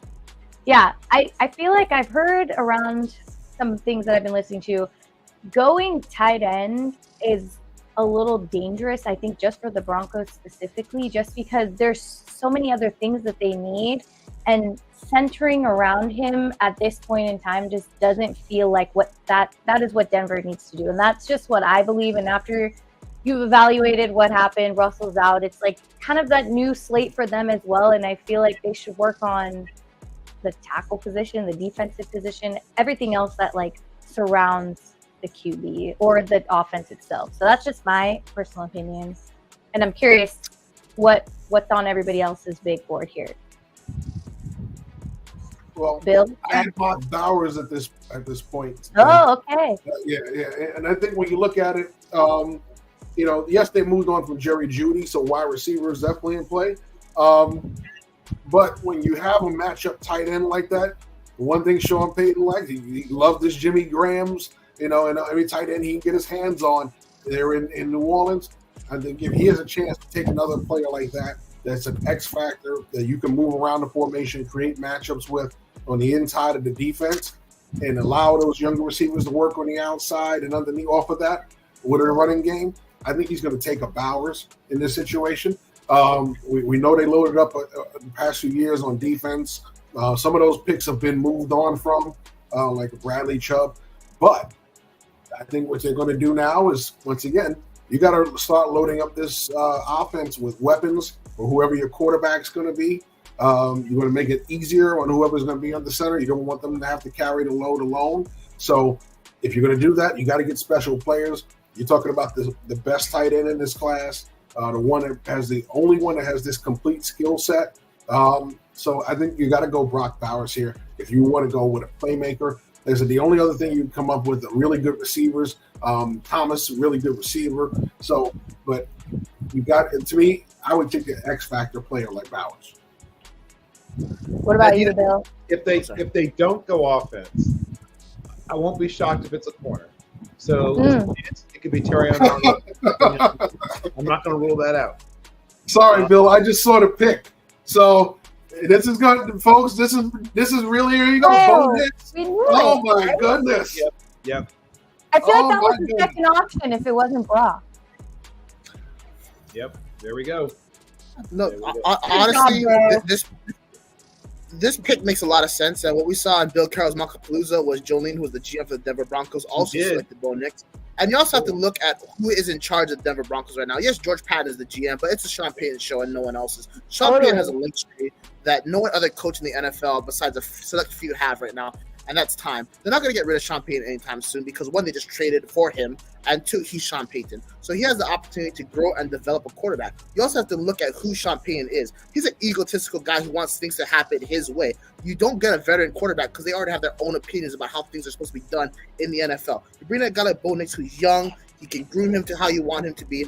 and you can have him do exactly what you want him to do, and he's not going to give you any type of flack or disagreement or anything like that. So for me, this pick makes a tremendous amount of sense from a Sean Payton perspective. However, from a perspective of trying to build a championship-winning squad, I think this is a terrible, terrible pick. I saw Bo Nix play live in the Mountain West Championship game. The dude could not make a throw for his life except for one at the end of the game when they were down by 14 points. And again, if he is that championship caliber player, he has yet to show that in the big time in his collegiate career.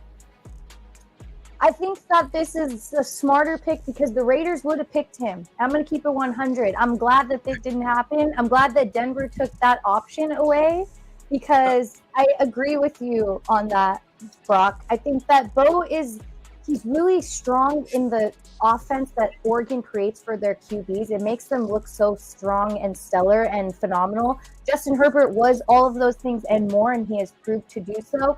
I feel like Bo has some tendencies that make you a little bit nervous. And I don't mind him going to Denver. I think that he's a good fit there. I think he'll clean up the way that he has been. So congratulations.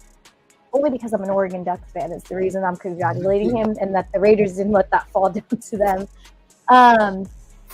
But yeah, I think this is a good move. I think it's a helpful move. It's a strange move. Like I said, I thought that working on the defense was a little bit more important, but here we are.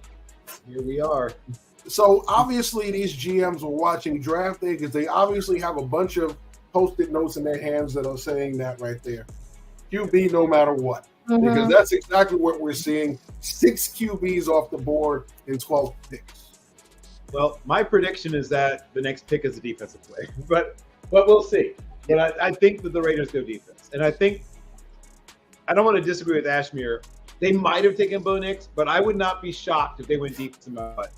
I think Antonio Pierce wants to put his stamp on this team, and I'm not saying he doesn't care about the quarterback position. That would be wrong, but I think he thinks that if they build the right team, the quarterbacks they have might be good enough for them to still win.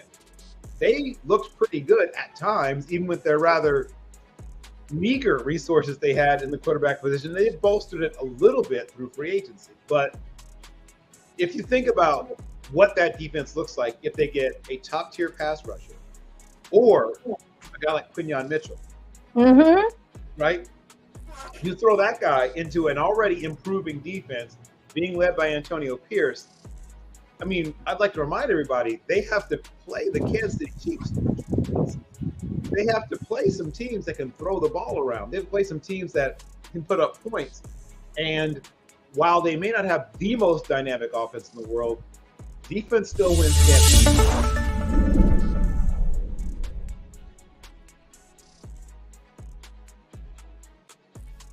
We have been invoking his name, and there it is, Brock Bowers to the Raiders. Oh, I really wanted Bill to be right. I really wanted this to be a strong defensive player. This is actually a pretty good fit. I mean, it's okay. It's a good fit. But think about it. They haven't had this X Factor tight end since Waller, right? You think about it. They had a guy inside who could create matchups. You could do so many things with him. You're getting that again, right? So we've been talking about the receivers. There's only one tight end that creates this problem, and it's Brock Bowers. And for teams to go for everything but him up to this point was pretty shocking. We thought at some point somebody was going to pull a trigger on it. The Raiders said, not past us. We're taking them now. We're going to utilize this talent and still add more. So with the question at the quarterback position, how do you think Bowers is utilized here? Because I feel like he's got so many pros. You think they centered this offense around him? Is that kind of the strategy, or what does that look like? Since everyone was very high on Brock for Denver, he fell to their competitor in their same division, so it's like the same idea. Well, when you look at their offense, they're backed by committee, so they're not really going to value just one particular back. So there'll be plenty of backs coming off the board later when you're hanging out with just me and Bill. Okay, so we'll be talking about backs tomorrow and the day after. But you're talking about tight ends. Okay, and they thought highly of it when Gruden was there. That's why they had Waller. That's why they got the kid from LSU, Fab Moreau. Not Fab Moreau. No. I'll butcher his name later. But they thought highly of the tight end position before. They still do. Right? But you're getting an X factor tight end, like I said, a guy who can do everything that you want. He's going to catch the ball and run for long yards. He's not just going to catch the ball and fall down. He can beat you vertically. He can do things over the middle for you. He can also block in the running game. So you got a complete tight end that's an X factor. And like I said, you can move him around. We see it with the Goddards. We saw it with the Tyler Eiferts and all those guys those bigger tight ends that are X factors. You make them a weapon. They do a lot of things for you. And it opens up your offense from the inside of the field. You're able to work the middle numbers of the field. You're able to free up other people over the middle of the field because people do worry about that tight end not being able to cover them one-on-one, having to bracket them and do things like that. Opens up coverage on the outside for your wide receivers. So when you have that kind of tight end, you got a value. It's a big value. And the Raiders made sure. I think that's probably the best player they had on their board. They said, why not make that move? I don't blame them. Brock, what are your thoughts on Brock? I think that this is a fantastic pick. It's a Raiders pick, and I felt that at this point in the draft, the pick was going to come down to Brock Bowers or Mitchell. You want a player that identifies with the Raiders' identity, and that's exactly what you get with Brock Bowers. It feels like a Dave Casper, Ty Christensen kind of pick. This is a guy that's going to go out there, he's going to put the ball in his hands, he's going to try and run through people every time he has it. You take a look at this Raiders offense, and you take a look at Antonio Pierce as a head coach, and it's clear what his prerogatives are. It's about building up people instead of seeing what you can do with players. And what I mean by that is that there was a big question mark at the quarterback position, but he has Aiden O'Connell, who helped him keep the Raiders head coaching job, a quarterback that was a fourth-round pick that had to come on an emergency service and has been up and down all season. But because he was able to secure him this job, he wants to stick with him and go get him another playmaker. You pair up Brock Bowers with a guy like Michael Brown, and that's going to be one of the best tight end tandems, one of the best young tight end tandems in the entire NFL. You can do incredible things with that. You can also send Brock Bowers in motion, they throw him onto the slot, do some dynamic things to put up those one-on-one matchups in which he'll be able to go out and dominate. You still have Devontae Adams and Jacoby Myers at the wide receiver position. You have the rest of the draft to build up your defense. This is extremely intelligent by the Raiders, something we haven't seen in the past couple of years, actually for quite a while now, especially the first round. And I don't think Raiders Nation could be happier. Phenomenal pick. I cannot wait to see what they do heading forward with those two studs at the tight end position. I think also that the Raiders have a terrible track history with their draft picks. And so I love that you guys are happy for this. I'm happy if you're happy because as I've said in every show that we've done together, I'm learning every time. And so I believe that Brock is capable of all those things. I feel like the way they have built up the defense and that energy that they had towards the end of the season last season, the way that they rebranded around Max Crosby and just like really centered around that defense, I really agreed with Bill on that. I thought that bringing into that energy, adding another player and another piece like Mitchell to that energy was going to be spectacular. But whatever, Brock. Welcome to Raider Nation, okay? Glad to have you. Well, the good news is it still is as you said, sort of a Raider pick. You talk about their offense. Their offense is still been running the darn ball. In case you're wondering, Ashmere, they're going to run the ball. They're going to have to, but they're not going to resemble a lot of other offenses. They're going to be kind of a throwback. Even though they moved on from Gruden, they're going to keep some of that Gruden offense. And Gruden loved to run the ball. They're going to run the ball. So people talk about running backs. And running backs are a part of your running game, but your running game is really around two things. One, calling runs when other teams will call passes. When you're running the ball on 2nd and 7, you're a team that wants to run the football. They're going to run the football when other teams are throwing it. Two, they're going to build up their offensive and defensive lines. Now, they didn't take an offensive lineman yet, but they did just take Brock Bowers, who, while he's not a devastating blocker, he's a good blocker. They're going to pick up, I promise you, at least one or two offensive linemen before this draft is over. And yes, they're going to take a defender or two before this draft is over. But they're not going to – I think they're going to maybe – if they take it off a wide receiver, it'll be late, a developmental guy late maybe. But they're going to build around their running game, their passing is going to be a controlled passing game. And then occasionally that big shot off play action. But they want to run the football. They're going to run the ball more than probably all but maybe another. They'll be in the top 6 teams in rush attempts next year. Yeah, and to your All right. point, Bill. Oh, sorry. Continue. No, go ahead. Go ahead. But no, I think that there's a tremendous possibility that the Raiders could trade back into the first round. There's still a tremendous amount of very talented offensive linemen, especially on the right-hand side of the football, that the Raiders could go at. A guy like Talise Fuaga, maybe a center like Jackson Powers-Johnson, Mims as well. And if you really want to establish a run game, this is just a step in the right direction. There's so many other things that they could do. And if you want to focus on really building up that offense and equipping a young Aiden O'Connell whose contract is virtually nothing in terms of a cap hit with these stud weapons, it's a really brilliant decision. And then you can go after the draft and then, build up your defense through late veteran free agent signings. So just to go to everyone's point, great pick. And I can't wait to see who is picked up next. So we can see how this board kind of plays out. I don't think I've asked, so I'm curious to hear what everyone's Saints selection is. Aaron Rodgers spends more per year on podcasts than Aiden O'Connell makes in a year. Aaron Rodgers.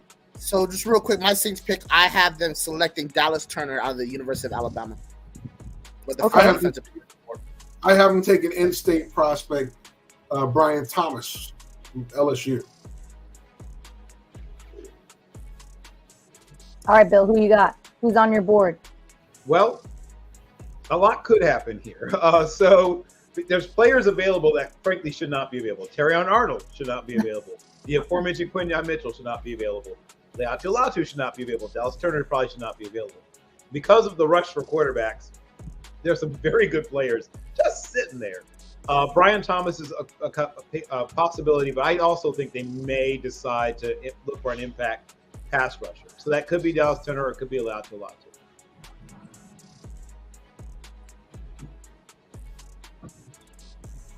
Oh, we've got Fuaga selected. There we go. We go. That helps their offensive line, which needed help also. Oh yes, absolutely. And I guess that means they've given up on the experiment that was one of my favorite nasty Senior Bowl linemen a few years ago. So Fuaga definitely brings that big physical body. I know some people pegged him as a right tackle only. I think he can play either side. When I look at his film, he has the feet to play left tackle. He has the hands to play left tackle. Is he going to be spectacular with every speed rusher? No. But he is a consistent player, a player who is a lot more upside than a lot of people realize. He's a player that's going to be physically dominant in the running game.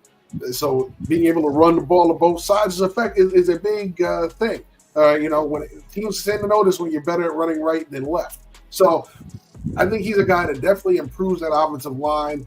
They're getting some age on that left side. So there's been a lot of things that they've tried to fix. I know Ryan Ramczyk is a guy that they love, but the injuries over the years has hurt his availability at times. So you want consistency on the offensive line while they try to work out a lot of things. You want to make sure Carr has plenty of time in the pocket.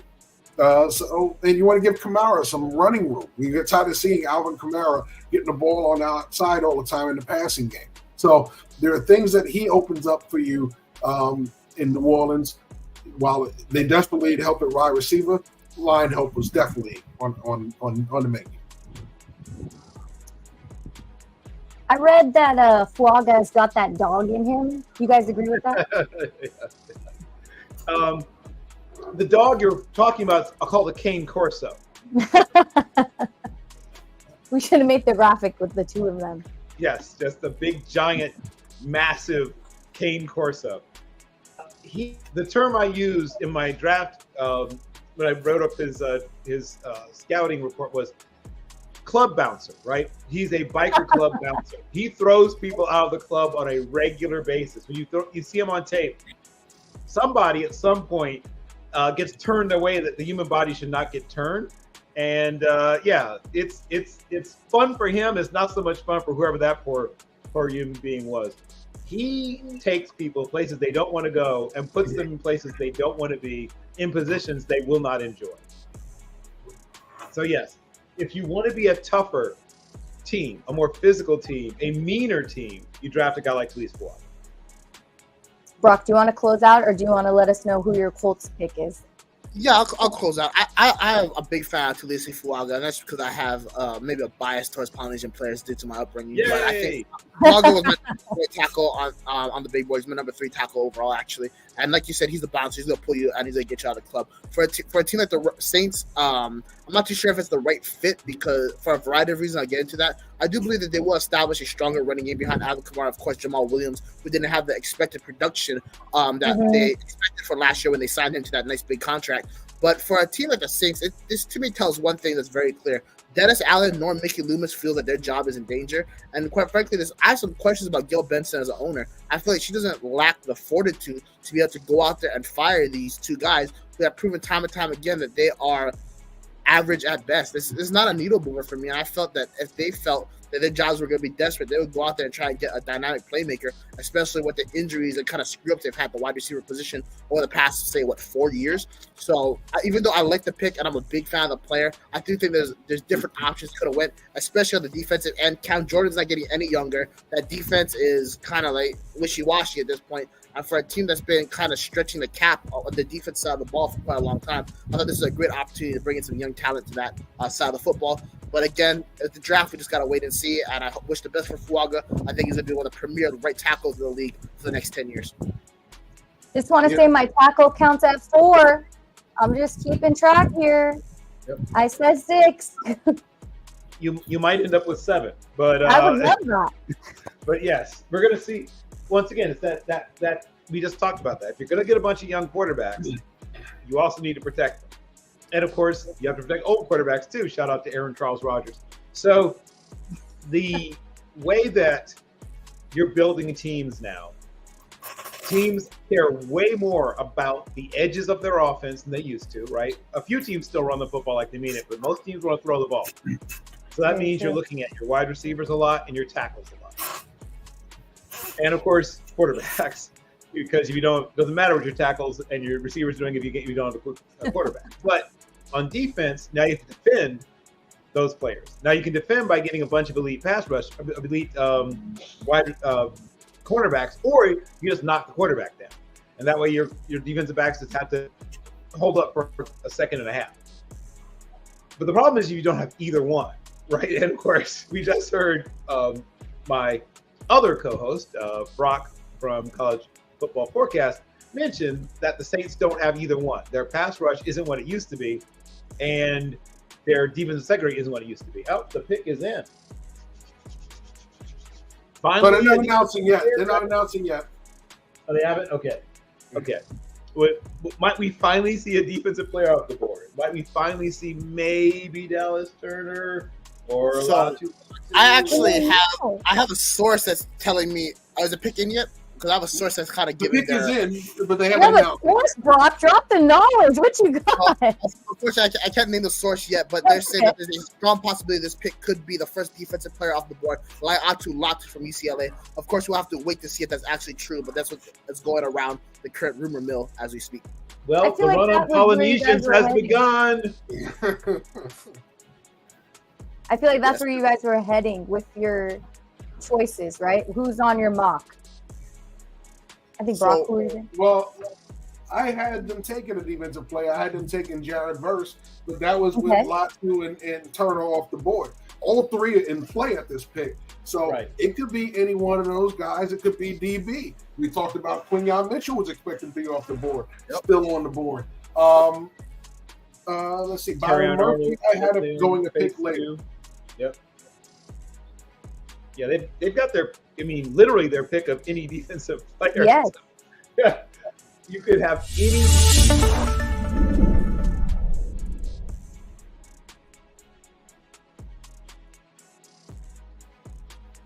Oh my God, Brock is famous, y'all. Brock has the inside scoop. There we You're go. staying on the cast, Brock. Yeah. See, we got to send you to Hawaii a lot more often, man. Yep. Yes. So you talk about one of the most physically. This guy is pass rushers. Yeah. He's the most developed of all the pass rushers in this draft class. He's got moves, counters to his counters, moves on top of his moves. Here's what I will say. once again, sort of like Penix, the injury history makes you a little nervous. He at one point had to medically retire. The great news is that he was able to come back. I wouldn't say he has a clean bill of health, that'd be an exaggeration, but there's no sign of permanent damage. There's no sign of a degenerative condition. So his injury history is significant, but nothing appears to be permanent. Nothing appears to be degenerating. So if he stays healthy, this is a guy that you really like. Neck injuries scare me because neck injuries are scary. But should it turn out that he has the career that he could have, I mean, this guy that could be a 6-7 sack guy as a rookie and could be a double-digit sack guy, in his second year in the league. And we've seen that. Go ahead. And we've seen that before, right? We're talking about Jalen Phillips is the same kind of player, that long, athletic defensive end that could rush, give you all the moves, but had a real sketchy injury history, had to retire at one point during college before he transferred over to Miami. So I think when you look at it, you get a guy like that who comes in with the injury history, as long as he can stay healthy at the next level and continue to produce the way he did at the college level, you're getting the player that you were hoping to get. He comes with a lot of tools.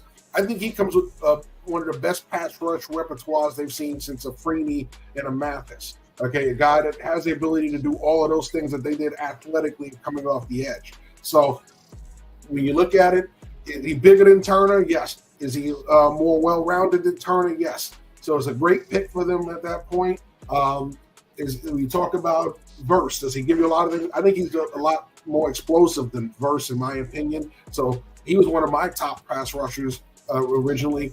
We were breaking down pass rushers during the draft central. So I love this kid's game. Like I said, I was a little more relieved about his medicals from the combine. So when we got to this point, I have absolutely no problem with where he's going. He's actually in the range of where we thought he would go. I was just shocked that he is the first pass rusher off the board, because we expected at least 2 or 3 of them to be gone at this point. All right, so that leads me to my question. Since we've got Brock here, I'd love to hear your guys' rankings of pass rushers for the first round at least. Who are kind of your top guys if Latu is not your number one? And I'll have Brock start first.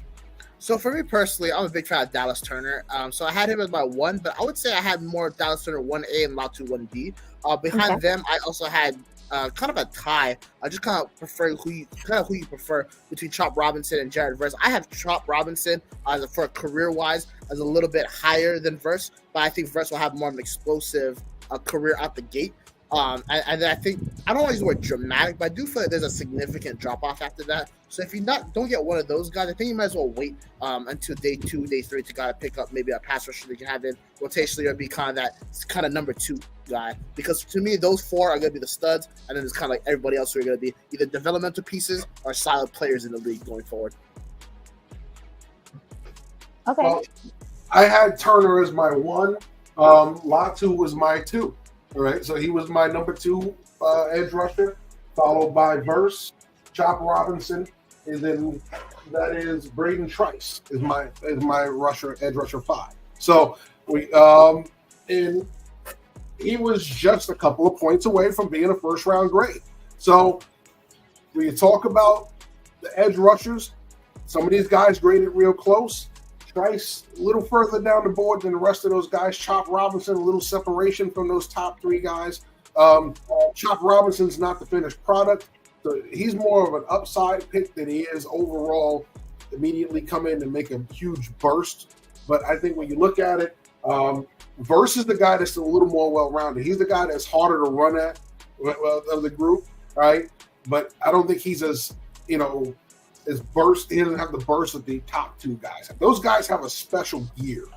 And I think when you look at it, teams that really, everybody wants to play the run to the quarterback, right? Everybody wants that guy that's flying upfield and he's going to play run on the way to the quarterback. Well, that's your speed guys. So speed guys are at a premium. Those guys are the bigger, athletic, speedier, bendier pass rushers are going to go first. The more traditional guys that are a little more well-rounded, that may not have as much burst as those guys, are still going to go high, but they're not going to go before those guys, because those guys are in vogue right now. All right, Bill, round us out with your ratings, and Seattle's pick is in, and then we'll fall into what you guys think are best for them. Yeah, Dallas Turner is my number 14 prospect, and breathing heavily down his neck is Liatu Latu, is my number 15 prospect. Then my number 22 prospect is Jared Burst. My number 25 prospect is Dimion, a.k.a. Chop Robinson. And then, like Jeff, I have Braylon Trice a little further down, sort of on that edge between the first and second round. And then Darius Robinson, to me, is like a middle second rounder, and there's another gap for me. Then you have guys like Solomon and stuff like that. But those are my top guys. All right, now we'll roll into Seattle. I think they have a large need of many a position as the other teams did. So I'm curious as to what you guys think their number one target is at this point of the draft. Bill, start us They off. get Quinyon Mitchell here. Oh, sweet baby. Yeah, I think that's a steal at this point, right? Woo! And he fits, right? I mean, Seattle loves playmakers at corner. I mean, I can go back to, because I'm crazy old, I can go back to Dave Brown, who they picked up because the Steelers left him unprotected in the expansion draft. That's how old I am. I was watching football when the Seattle Seahawks were an expansion team.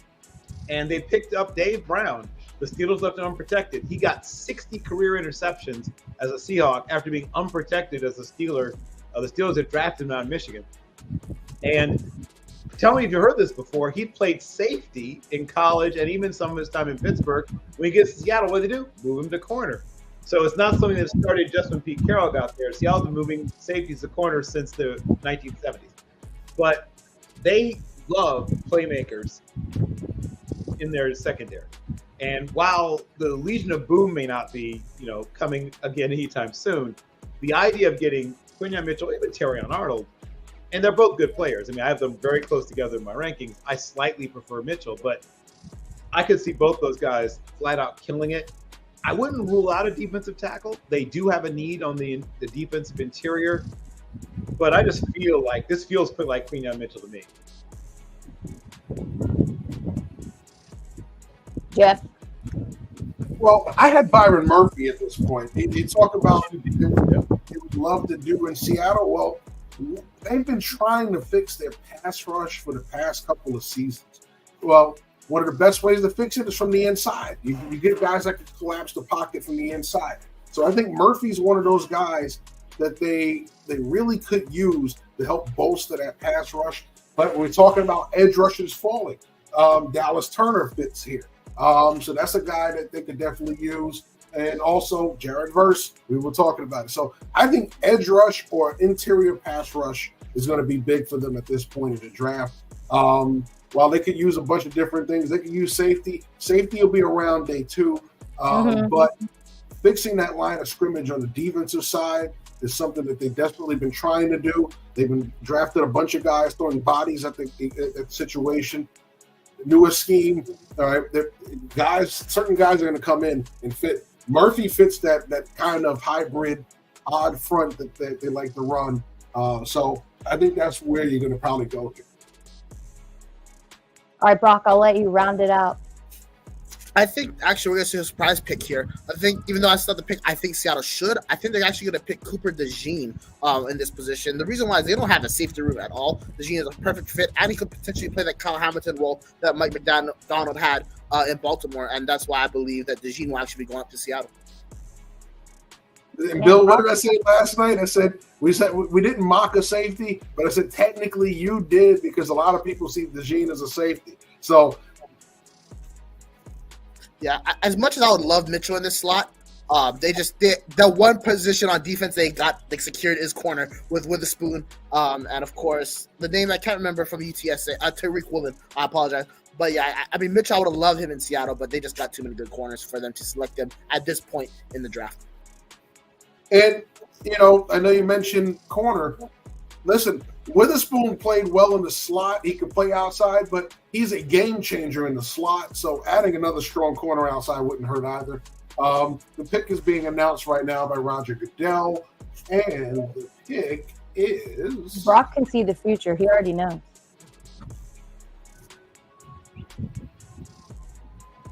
He's taking his time with this one. Oh, Byron Murphy. Byron Here we Murphy. go. All right. There you go. So once again, we talked about new regime coming in. They want to fix that front.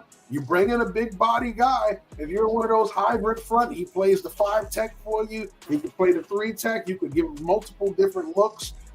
And he's a very active participator in the pass rush and in the run game. So Byron Murphy, I said he's a perfect fit there. Like I said, initially I was mocking safety here because the safety room was bare. But because I think that teams are going to be very patient with this safety class, we're not going to see a safety go day one. But this was definitely something that improves their defense. They got to improve it from the inside before they can even think about the outside. Yeah, I could not agree with you more, Jeff. I also think that this throws another kind of wrench into draft plans for various teams. Excuse me. I think a team that we could also see trade up for another defensive tackle in Johnny Newton is the Los Angeles Rams. That's a team that has a clear need after Aaron Donald's retirement. They want a young guy to pair against with another young guy in Colby Turner and to create that massive pass rush force from the interior of the defensive line. Don't be surprised to see Los Angeles trade a couple. They have a tremendous amount of comp picks, just to keep that in mind. Let's see some of them. Don't be surprised to see some of them spend some of those comp picks in order to try and get the guy they really want in the first round. The Vikings pick is already in. Oh, yeah. Well, wow, that was cool. Right now, there's a lot of teams very happy because there's a lot of guys they weren't expecting to be on the board that are sitting right in their lap. You know, I'm telling you right now, there were a lot of Cowboy fans at 24 were worried about what was going to be on the board when they were picking. You have to be going insanely crazy right now. You're going to have offensive linemen at that pick. You're going to have defensive linemen at the pick. They're desperate for help on both sides of the ball on the line of scrimmage. So you got to be happy right now if you're a Dallas Cowboy fan, because there are people falling to you at 24 that weren't going to be there. You could possibly have a Zavon Newton sitting at 24 when Dallas picks. You could have Fawatanu there at when Dallas picks. So there's going to be so many guys. And we got to trade as well. So we got to pick in and we got to trade. There's a lot happening right now. Yeah, so Cincinnati is on the clock. But we're still waiting for the Vikings. Oh, here comes the commissioner with the Vikings pick. I think they're doing too many things at one time here. And I'm lagging for sure. Well, this is the new first round. Before, we used to have so much filler between picks. These guys know what they want. They're seeing it, they're trusting their board, and they're flying through it. Well, like you've all mentioned, there's a lot of people because it was QB hot fast. Yes. Bill, do you know? Dallas Turner comes off the board to Minnesota. Makes a lot of sense. Especially the value. Perfect. They wanted pass rush. They've been trying to fix their pass rush for a while. They tried plugging some veterans in there. That didn't work out. So, you know what? Why not get one of the best pass rushers in this draft class in Dallas Turner? He falls to you at a position where nobody mocked him this late. Everybody believed he would be going top 10. And here he is falling to Minnesota at this point at 17. So that is a big help for the Minnesota Vikings. You go up there, you get the quarterback you want, you get the edge rusher that you didn't think you were going to get. So far, it's a good week for the Minnesota Vikings. For the purple. Yeah, Steve Rogers, I know, is definitely jumping for joy right now, and why wouldn't he? I mean, this has been a almost flawless draft. I didn't really agree with the trade up, but hey, if you want that quarterback, you go out and you go get him. You have immediate replacements for your two biggest losses of the offseason. Of course, in Kirk Cousins and also Daniil Hunter. You get younger at the position. I mean, I've had some questions about what Kwesi has been doing in Minnesota for a while, but it seems like it's about to be paying off for them this season. Do they have addressed not only need, but they got value? Well, at least in this position, they got. I felt like, a little tiny reach for the McCarthy, but people reach on quarterbacks. Don't really criticize that. They sort of give them a pass on reaching for quarterbacks. But this is good value. This is a very good value. While I don't think he's ever going to quite get to the level that maybe Hunter did, soon I think they're going to draft maybe next year the guy that helps to balance it out, right? So if they can have a really good pass rushing tandem as of whoever they add in the future. But he's well coached, smart, he's tough. I don't think he's ever going to be like a 12, 13 sack guy. I think he's going to be more like an 8.5, consistent, 7 to 9, maybe close to 10 kind of sack guy. But that's still fine. He's still a place you can build from. He does a lot of things well. And once again, really good value. If he had gone where he was probably projected to go, he probably wouldn't have quite justified it. He wouldn't have quite gotten to the place where people expected. The expectations are a little bit lower now, but he's going to be a good player for a long time. All right, since we've got some time, I'm going to hit us with a trivia question. And Bill, you weren't here, but I was saying that I've got some questions lined up for the draft because it's going to be a long time. We've already been here for over 2 hours. So thanks for everyone for being here, watching, listening to the smart men all talk about all of these phenomenal players. Now, my question is, it's probably pretty easy, but whatever. It's just breaking the time. Which city held the first NFL draft? And then I have a follow-up trivia question for that. That's 1936. Jay Berwanger was the first selection, and he didn't sign. He never played it down in the NFL. He ended up working for a rubber company. And please, in the comments, answer. But don't Google and answer. No, I'm not Googling. I'm just trying to. No, not you. No. She's still not in the chat. Or people in the comments. Okay. No. Feels like I'm not Googling, I swear. I'm just remembering. University of Chicago is not far from where I live, and there's like a whole section in their campus that's dedicated to Jay Berwanger, who was a University of Chicago graduate. The Bears drafted him with the first selection ever in the history of the draft. And he and George Halas could never come to agreement about pay, so he never played. He never played a single down in the NFL. He went to work for a rubber company as an executive. 6'1.5" and about 188 pounds for those who followed Jay Berwanger in his time at the University of Chicago. But yeah, he was the first player ever drafted like never played. All right, we're gonna go 5, 4. Anyone name a place? 3. San Francisco, California. 2. New 1. York City. All right, Bill, what's your thought? Heck, why not Chicago since New York's already taken? Okay, of course Greg knows the answer.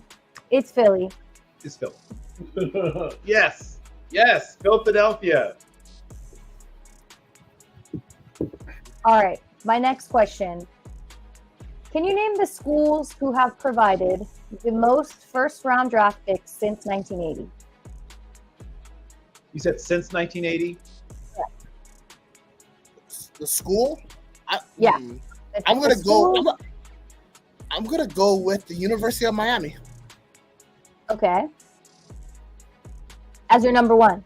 I have the top 3 here, so. Oh, okay. Oh, we do have to rank them? No. I'll just tell you. Okay, so I'll go with Miami.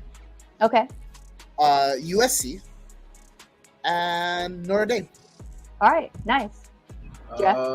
I'll go Miami, Alabama, USC.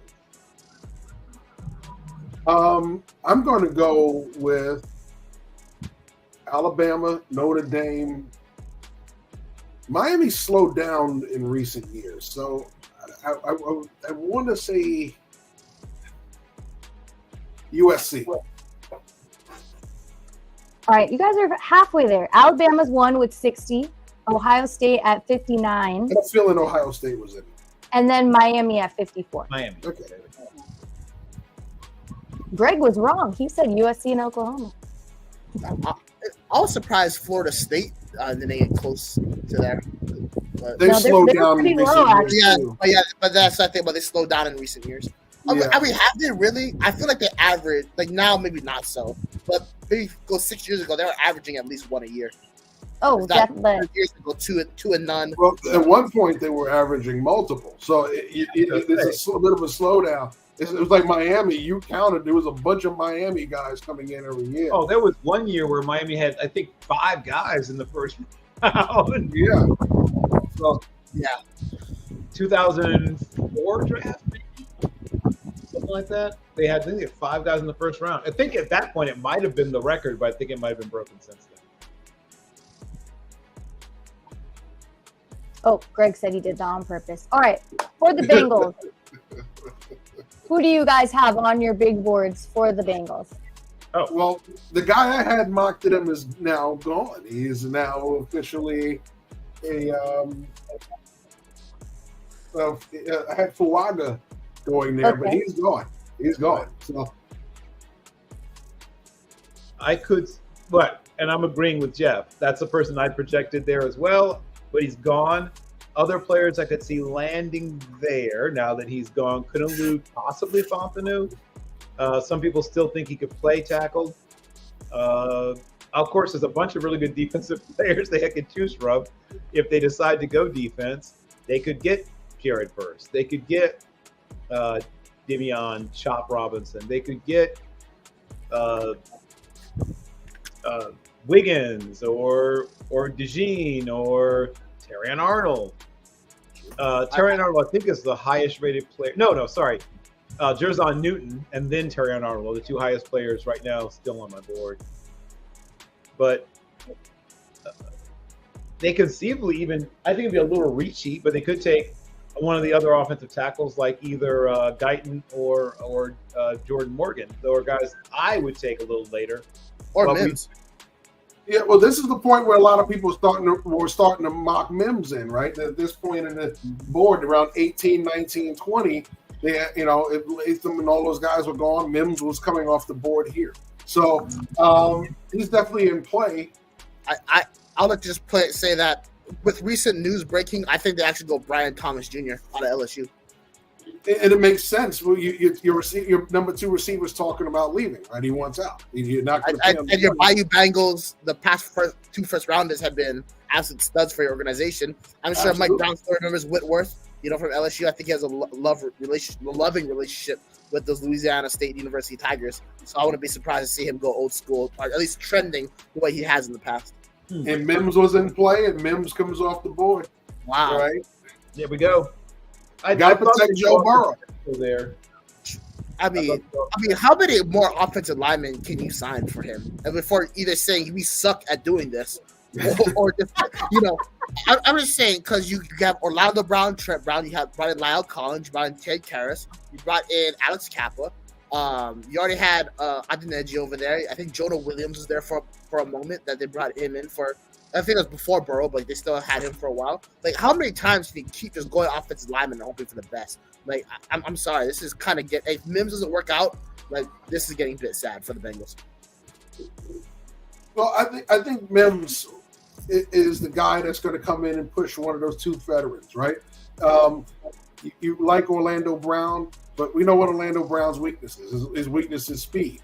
Okay, he's a big 6'8" tackle who knows how to use his length, but he's average foot speed, so he struggles with speed rushes. Well, here you have a 6'7", almost 6'8" tackle, okay, who comes in, who has that ability to match speed, but his problem is injury. Can he stay healthy, right? He comes into this whole draft process, couldn't finish because he was always hurt. It was a hamstring, it was this, another injury. I know he had a toe or an ankle during the draft process. So if Mims can stay healthy, right, does he push Trent Brown, or does he push Zeus Jr., Orlando Brown? I think he pushes Trent Brown, because I think Trent Brown, automatically coming in, to me, he's already projected higher than Trent Brown as it is. So if he comes in, if he's able to come right in, stay healthy, compete, give you quality reps, who does he push out? I think he pushes Trent Brown into the swing tackle role. Quite frankly, I think Trent Brown has pushed himself out of that through his own personal play and also, personal habits. I mean, I've heard stories coming out of Raiders camp that all he did was show up and eat. Like, I mean, that's not like a knock against him, but literally he was like a notable face in the dining hall. So I think it's more him pushing himself out than Mims, taking the role away from him. Either way, Mims is going to have a phenomenal opportunity to start very early in his career. And if he's able to produce in the way that we've seen in the past and be consistent and healthy, I think that they have a phenomenal tackle for the future. However, there are still glaring concerns with their team. And I feel like Mims is not the piece that is the one to get them over the hump, especially when you hear these trade requests put in by both T. Higgins and also Trey Hendrickson. I mean, those, when you talk about two foundational pieces to their recent success, those are the guys. And I think if you don't have a replacement for them, you're putting yourself in really dangerous waters. Yeah, I was gonna ask. I feel like a wide receiver was the need for this pick right here. So, did you guys? I can't remember. Sorry. Did you have a receiver mocked? Yeah, I promised you. Yeah, as far as 18 to the Cincinnati. Yes. Yeah, no, I had a tackle. I knew they were going. Okay. I knew they were going tackle. So I think with Cincinnati, I just like I said, the tackle I picked for them was already gone by the time they picked. Right. They went down their tackle board and said next man up. So I think that they want to protect their quarterback. Joe Burrow is their investment. I think they're happy with their receiver room right now. I think, like I said earlier, there's a lot of teams looking at that board and saying the offensive linemen, their pass rushers, the quarterbacks, as we all saw. Those guys are the highest value guys that they have on their boards right now. They like the receivers, but once those top three went off the board, I think teams are going to be more than patient with this wide receiver group. It is very deep. If you look at, like I said in the video before, the biggest stack on my board is at the receiver position, especially in the mid rounds. We're going to be talking about receiver for the next couple of days here at this draft because there's a deep position. While the top three were the most well-rounded, there are guys at the receiver position that give you something at every kind of thing that you need. If you want speed, there are speed receivers. If you want slot receivers, there's a plethora of those guys. There are big receivers that can elevate and get the ball. There is a bit of everything. They may not have the fully rounded version receiver, but there's a guy that does at least one of those things very well. So they'll find plenty of those guys on the board. But if you want to improve your line, if you want to improve your pass rush, you got to get those guys now while they're there because some of those guys kind of thin out as you go along. Once you get past day one, day two, the linemen become more of the project tackles. Guys that are going to be swing tackles that develop in the starters. They're not going to be the plug-and-play tackles. So you want plug-and-play, get it now. All right, Rams pick is in. Aaron Donald's out. Yeah. Who do you have for the Rams? Well, I mean, Newton looks like almost too easy. Dingus, aka Johnny Newton, it feels almost like a conspiracy. Like it's like a lot of things came together to make this possible. They could go with a pass rusher also. I mean, they could use a lot of things. They are a team that has outperformed the actual talent level they have on this team. But part of that was because they had to pick so much in the middle and later rounds because has the pick been announced yet? No, he's walking to the podium now. He's walking to the podium. I got more inside information real quick if you want. Go for it. Go ahead. Jared Verse, Florida State. Oh, there we go. All right, so they go Ed. They go Ed. I figured it was either I figured it either be Newton or Verse, so it went with Verse. This is actually, I think, a better pick than Newton, and quite frankly, because you already have a guy that can win one-on-one matchups in Kobe Turner, who had, I believe, 8.5 or 9 sacks last season. Then you also had a very young pass rusher in Byron Young II out of the University of Tennessee, who matched Turner's sack totals. Now you're bringing a new guy in Verge. You're having one of the more young defensive lines in the entire NFL. You can bring in a guy, maybe even take a chance on a guy like, for example, Kavondre Sweat down the road, where like a big guy has to handle double teams. You have 3 young stud pass rushers to equip your defense. You have a young defensive coordinator in Chris Shula. And I just think this is a phenomenal pick. Plus, the Rams, again, with those comp picks, have a tremendous opportunity to come back into the first round and grab one of those incredible DBs off the board. Look how many DBs you still have. There's one been selected yet? No. Terrion Arnold, Mitchell, Kool-Aid McKinstry, Wiggins. So many opportunities. Perfect pick. Perfect place for Verse. This is working out very well, especially for these latter half teams, the ones on the verge of being a Super Bowl contender. The talent is there. So I'm very, very excited for the Rams. I'm very excited for everybody else. Well, they get the pass rusher that I said was a slightly less twitchy version of Kayvon Thibodeau. Right? You talk about a guy who's aggressive upfield, knows how to convert speed to power, knows how to do a lot of the things we love. He uses his arms very well, plays leverage game very well. He's excellent against the run. Like I said, he's not as explosive as the first couple of guys, but he's still very explosive off the ball. I think when you look at him, he's the most well-rounded defensive lineman that you have on the board. and it makes sense for him, right? Listen, you could have drafted Newton. It would have given you a great talent inside, but you're not going to replace Aaron Donald. Aaron Donald was a special player, so you're not replacing that. So I think what you do is you add quality depth across the board that makes it harder for them to double team one player. And I think that's what we're looking at now is, yes, you've got Newton. You could add it adds a lot of talent inside. You have talent inside. They didn't have special talent outside. Now they do.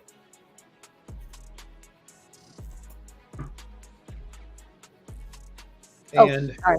Go ahead, Bill. The Steelers have a lot of choices to make here. Yeah. They could, believe it or not, even choose a guy like Brian Thomas Jr. Because now with he and Pickens, they could have this very dangerous, young, athletic wide receiver tandem. They could take either Terrion Arnold or Quinyon Mitchell because they really do have a real need at corner. They could also take one of the pass rushers like Chop Robinson is still there. They have a lot. This has worked out really well for the Steelers. And, of course, offensive line. They could take a guy on the interior like Graham Barton or Jackson Powers-Johnson. If they go outside, they could take a guy like Tyler Guyton and or Fountain, right? If they go inside as well. So they have a lot of opportunities. A lot of players are still there that, once again, probably should not have been there for the Steelers to pick. So we'll learn a lot about where the Steelers think the strength of this draft is. I think it's in. Yes, it is. All right, Brock, before you head off, who do you have as your selection here? To finish out the Polynesian trio, I have them selecting Troy Fautanu from the University of Washington. Okay. Well, I just want to say thank you for having me I had on. the Steelers going. Go ahead, Brock. I forgot that you're running away from us. Yeah. You're escaping with the sunlight. Yeah, exactly. I gotta go inside before it gets too dark. But I've had an enjoyable time over here as much as I've had back home. I appreciate you guys having me on. I look forward to being back on and talking more with you guys. And for fans of Team NBS Media's content, check out my show with Thomas Brown tomorrow, Off the Dome, 10 a.m. West Coast time, 1 p.m. East Coast time. And I'll see you all later. Yes, and then in just a few months, Brock and I will be back with College Football Forecast as we get into it. When August is just a few months away, people. Don't say that. I think They haven't even gotten a chance to embrace summer yet, Bill. I know. I'm like, it's supposed to rain tomorrow here in the Bay. I got it. But I've started grinding away at my watch list for next year. That's where it is now for me. I'm now thinking already about who I'm gonna be watching. And Louisville Cardinals, man, that's a team. I know it's early, but if you're looking for like a team that people aren't talking about enough, I think Louisville Cardinals might be sort of a surprise team next year in the ACC. Oregon State is continuing. I think that the arrow's still pointed up for them. And God, I keep forgetting there's no Pac-12 anymore. It's so sad. You're telling me. It is so sad. I mean, I'm old enough to remember it was the Pac-8, and then it went to they added two Arizona teams, Pac-10. And then obviously, well, whatever. Well, I remember when there was a Southwest Conference. Oh, the Big 8, the Southwest Conference. Yeah. All that. The Big East, the football Big East. Yes. All that.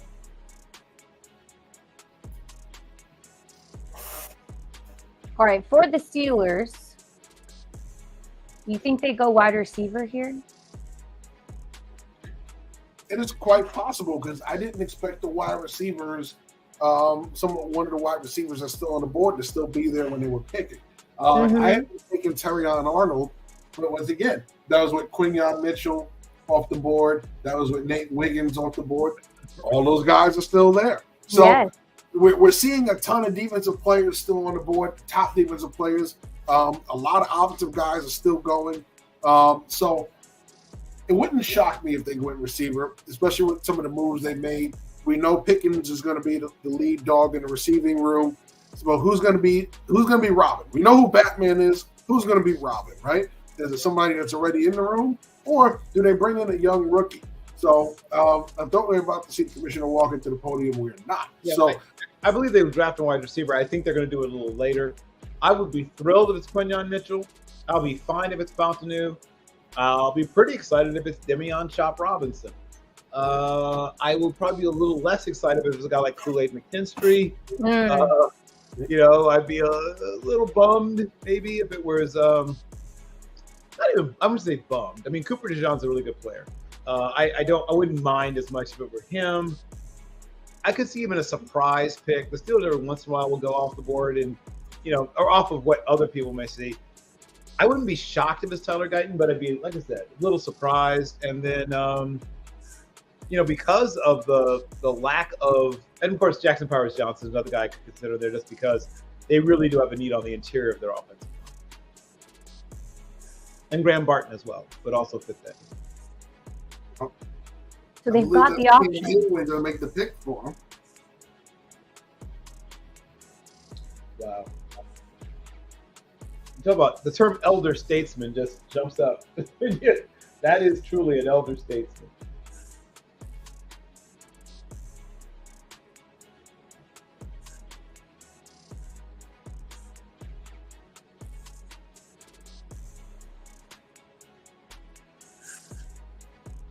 Yes, that is Cam Hayward. It is funny. Of course. Yeah, the elder statesman, like I said. Yeah. Somewhere Ironhead, his dad, Greg, somewhere is smiling. Yes. An amazing individual his son has gone on to become. Yeah. It's not all the time that you get a son that's better than the father. Usually the father is a hard act to follow. Yeah. Ironhead was a hard act to follow, but his son here has been a dominant force way longer than Ironhead ever was. Right, over a decade. Well, the thing about playing the way Ironhead played, I mean, it was not a running style meant for longevity, Jeff. Yeah. He never met a collision he turned down. And he was, I mean, I think they listed him at 265. That was generous. At one point, he was close to 300.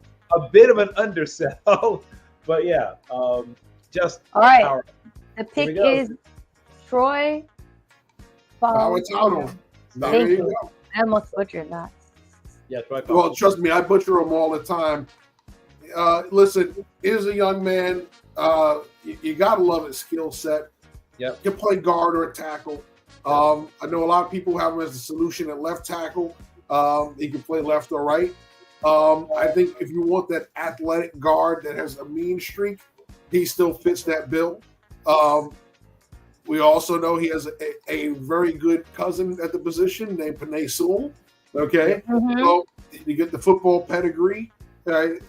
Overall, a player that's going to improve this Steeler offensive line, something that they've been trying to improve for quite a while. So this will definitely help the quarterback situation. Russell Wilson and Justin Fields are both happy about this. You know who else is happy about this? Najee Harris, because he's going to open some schools for him. So this is going to be a great thing for Pittsburgh because they haven't been dominant on the line of scrimmage offensively for quite a while. Here's what you love about him. He's got a guard body, he's got tackle feet, and he's got the mindset of a Polynesian warlord. Like he's a guy that I will bet every amount of money that you want to bet me that he throws down a haka that you won't soon forget. This is a guy that imposes his will on people. And while Washington was kind of a spread him and shred him kind of attack, when they did run the ball, they often ran to his side, and he made it go. Dylan Johnson gained some impressive runs, largely behind him. And Rosengarten too. I mean, we'll see him much later. It was a nice offensive line they had there, but he's got the things that the Steelers look for in a player. He loves ball, right? He's a guy that it's classic 3Fs, faith, family, football. He's that. He's a faith, family, football guy. He's not worried about building his brand or getting 1 million followers on Instagram. That's not really part of how he's wired together. But he puts all that 317 pounds on you, and you feel it. And a lot of times you see people talk about teams that throw the ball a lot and how they become finesse. Well, even his pass settings weren't finesse. ask ask guys who practice against him, ask guys who played against him. They felt Troy Fautano when he put his hands on him. So yeah, he's a Steeler guy. He feels very much like a Steeler. Oh boy, Tampa Bay will have their pick of everybody at corner. Yes. And I know that after I was reading a lot and looking at mock drafts, people were like, whatever falls into the Bucs lap according to, corner, offensive line. And now I think they really can choose so many people that everyone has named, and in the comments, everyone's saying so many people are hanging on there. But right now we're at 21. Right now we'll talk about Dolphins. And right now we are very aware that their defensive line and their offensive line needs some help. So on the big board, who do you got, Bill? Players that make sense here. If they go offensive line, I wouldn't be shocked if it was Guyton or Jackson Powers-Johnson. Are both they're the two highest rated offensive linemen that are still available that I have up here. They've got their pick of pretty much any corner you could ever want. Obviously, Terrion Arnold, Wiggins, Cooper DeJean. I mean, any of those guys. Chop Robinson, of course, is still available. I don't think they go wide receiver, but people have been lately trying to mock Xavier Worthy there. I don't know if they're doing it for, as the kids say, for vibes or whatever.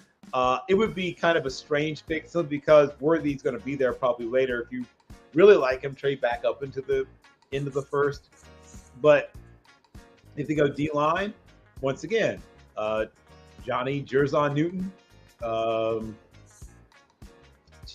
There's a lot of good defensive players that's going to look at you there. Like I said, we talked about the two corners. It's almost theirs for the taking, honestly. Right. I mean, if you need offensive and defensive line, while the top tackles were all gone, there's still Graham Barton. There's still Jackson Powers-Johnson if you want to go interior. If you want to go defensive back, all of them are available. and if you want to go pass rusher, while some of the top guys are gone, there's still some good players. Like I said, Demian, a.k.a. Chop Robinson, is the one that I have the highest rated. They've got a lot of needs on offensive defensive line, but they've got a lot of players that could help to fix that need. So I guess if I were just sort of spinning the wheel or whatever, I think I won't be surprised if it's Guyton. I will not be surprised at all if it's Guyton. All right, Jeff. I have them taking Cooper DeJean, but I don't think that happens now. Once again, we talked about all the DBs are in play. So if you wanted Quinyon Mitchell and you didn't think he was going to be there at 21, which most people didn't, you're in hog heaven right now. So you can take Mitchell. If they really want to go and fix the D-line, Newton's there.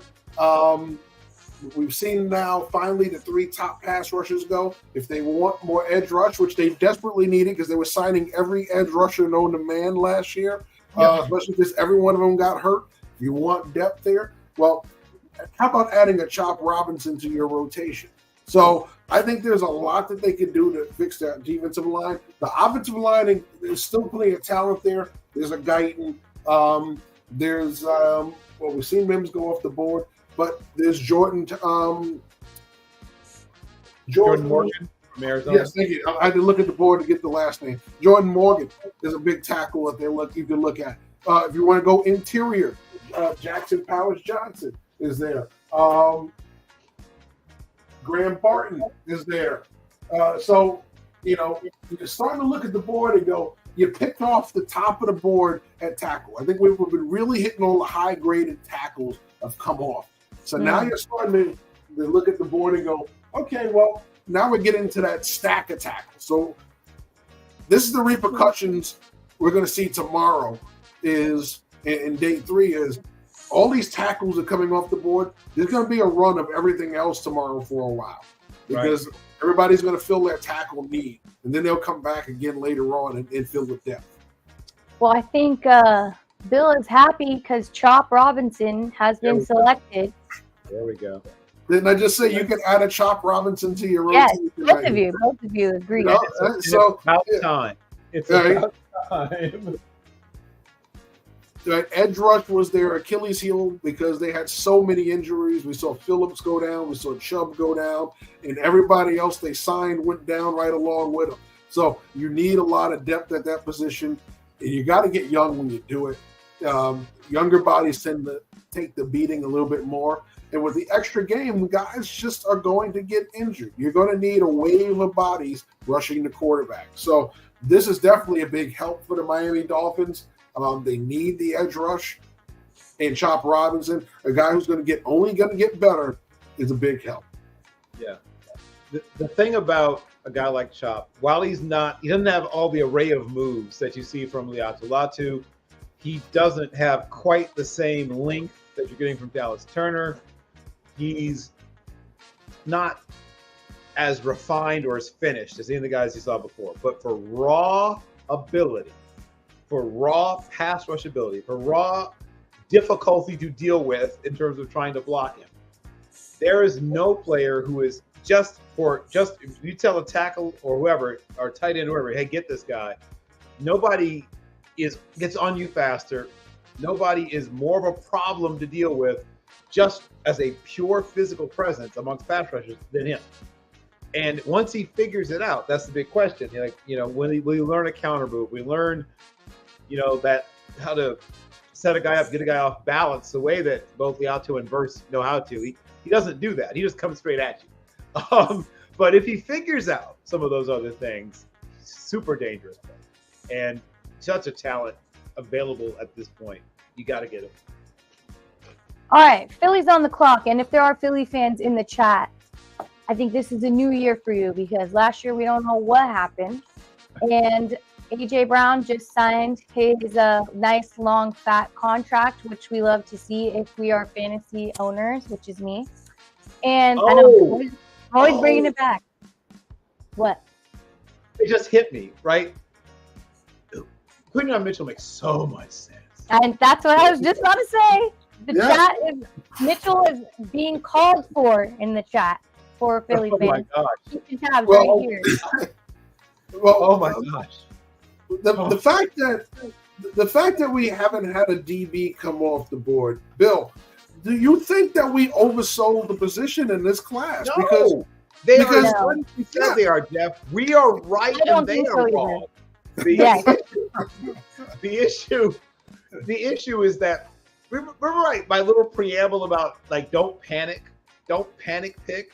Yeah, they don't listen to me, Jeff.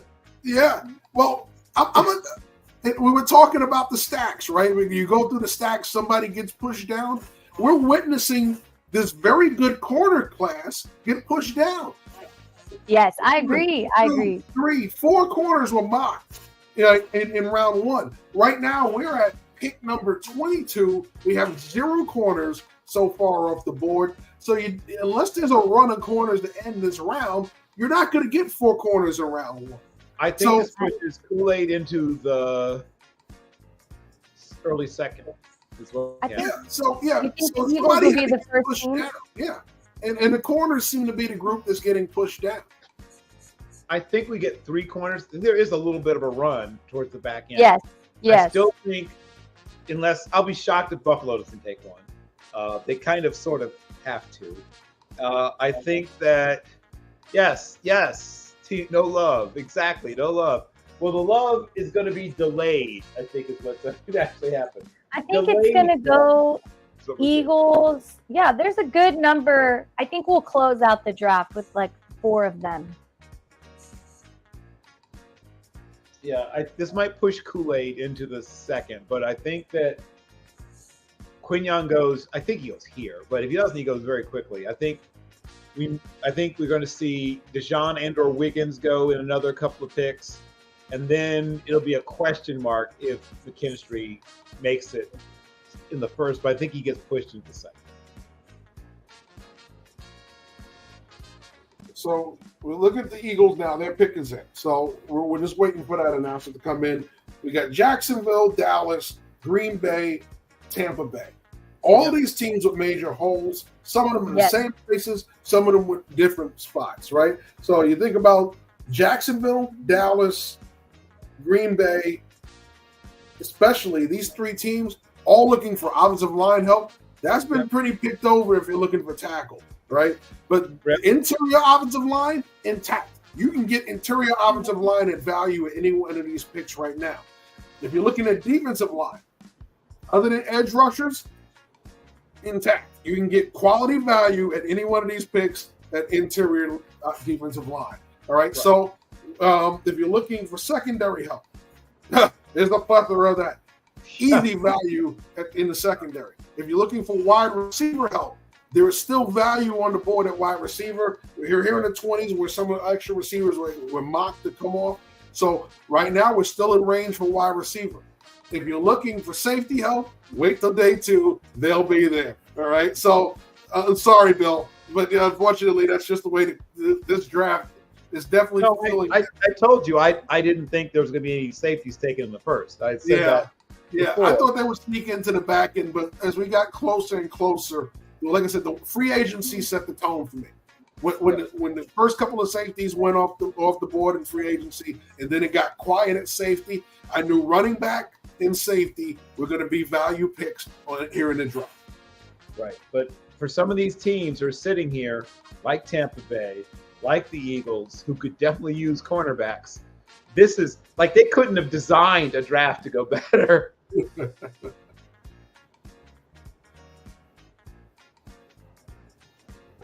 So will we finally see some corners come off the board? We should. He's taking a while with this pick. So yeah, I mean, wow, this is a heck of an announcement there, Raj. He's enjoying the moment. Is he reading Shakespeare? I think he just knows how many people are relying on this pick. Tomorrow creeps at his bed. Today, the last syllable of recorded time. Oh my God. I didn't How about we can life football players walk in the shadows, drops the breaths his hour upon the stage, and then is heard no more. It's a tale told by an idiot of sound and fury. Because Jordan Mailata is going to make the pick. That's why he was talking. Oh, okay. That's why. And he's doing it from Australia. Oh. Okay. Don't get eaten by a shark. That Brock. Oh, there we go. Quinyon Mitchell. First time we make corner, it goes to those Eagles. There we go. You know, that's a great pick. Once again, Howie Roseman on his way to the Hall of Fame as a general manager. So, Bill, you can break this one fully down. This is one of your favorite prospects. He's just so good at everything. And he's one of the better tackling corners in this draft class. He's played in zone, he's played off, but in press, he is special. He can do a little bit of everything, but in press, he is special. He has enough strength and length to really be disruptive when he gets up on a guy. He has tremendous ball skills. He will sometimes bait a pass because he knows he has enough recovery speed to fall off a guy and then get right back in there. And his hands are so good. Does he punch balls out? Yes, but I love watching him catch balls. And he's almost never wrong, right? He takes almost always the right angle. When he's reading routes, he's almost always right about the route that's coming. And he wanted the smoke, as the kids say. He wanted the best receivers in the Senior Bowl. He wanted extra reps against the top guys, and he pretty much shut them down. He gave up really one real reception. Well, two. One was he was playing like off, and Roman Wilson snapped one off a little curl in front of him, and then Javon Baker went up, and he went up with him. He was in perfect position, but Baker just went up over him because, long arms, big hands. But he was right there, game of inches. But that was it. The whole practice week, he gave up those two catches, and that was it. Yeah, Quinyon Mitchell's the dude, man. He's going to be really good right out of the box. Well, Jaguars pick is in. We got a question from the chat, Bill. I'm going to put it up. Julio's asking us what was our projection on our guest last night, edge rusher Marjay Smith. I have Marjay as a PFA. The reason why is he's going to be a guy that you bring into camp. You're going to try and get his body right. You want to try and develop him. So he's a guy that you put on the practice squad. You develop him, and you get him ready to be a rusher for you in a group package. He's going to be a group pass rusher who comes in. He's either going to spell you for you one of your top pass rushers. He's going to come in and give you quality reps, about say 12 to 20 reps off the bench plus specialty. Yeah. So if you're especially a team that plays like a hybrid or an odd front, you're going to stand him up at times. He's dropped into coverage at times. I mean, he's a guy that played a fair amount of wide receiver even. He basically became a full-time defensive player towards the end of his high school career, played some on both sides of the ball, played some true linebacker at times when he was in junior college. So he's a guy that at Baylor was asked to do multiple things. So he gives you flexibility. You would like to see him get stronger. You'd like to see him get heavier. 12 to maybe 17 or so pounds of muscle would definitely be a good thing. But he's got the frame for it. He's a long kid, and he's played stronger than he measures. I mean, he came in at 216 on his pro day, which was not intentional. He had some things going that drove his weight down, but he moved extremely well. I think that he could get into the probably upper 230s to mid 240s without losing anything athletically. And that means that, you're looking at a guy that's going to move around. But I like his potential, his upside, but it's going to take about a year to get to what he should be. So he might be a guy that's on a practice squad. Maybe he even plays in another league, in the off season, and then comes back that next year ready to really be an NFL player.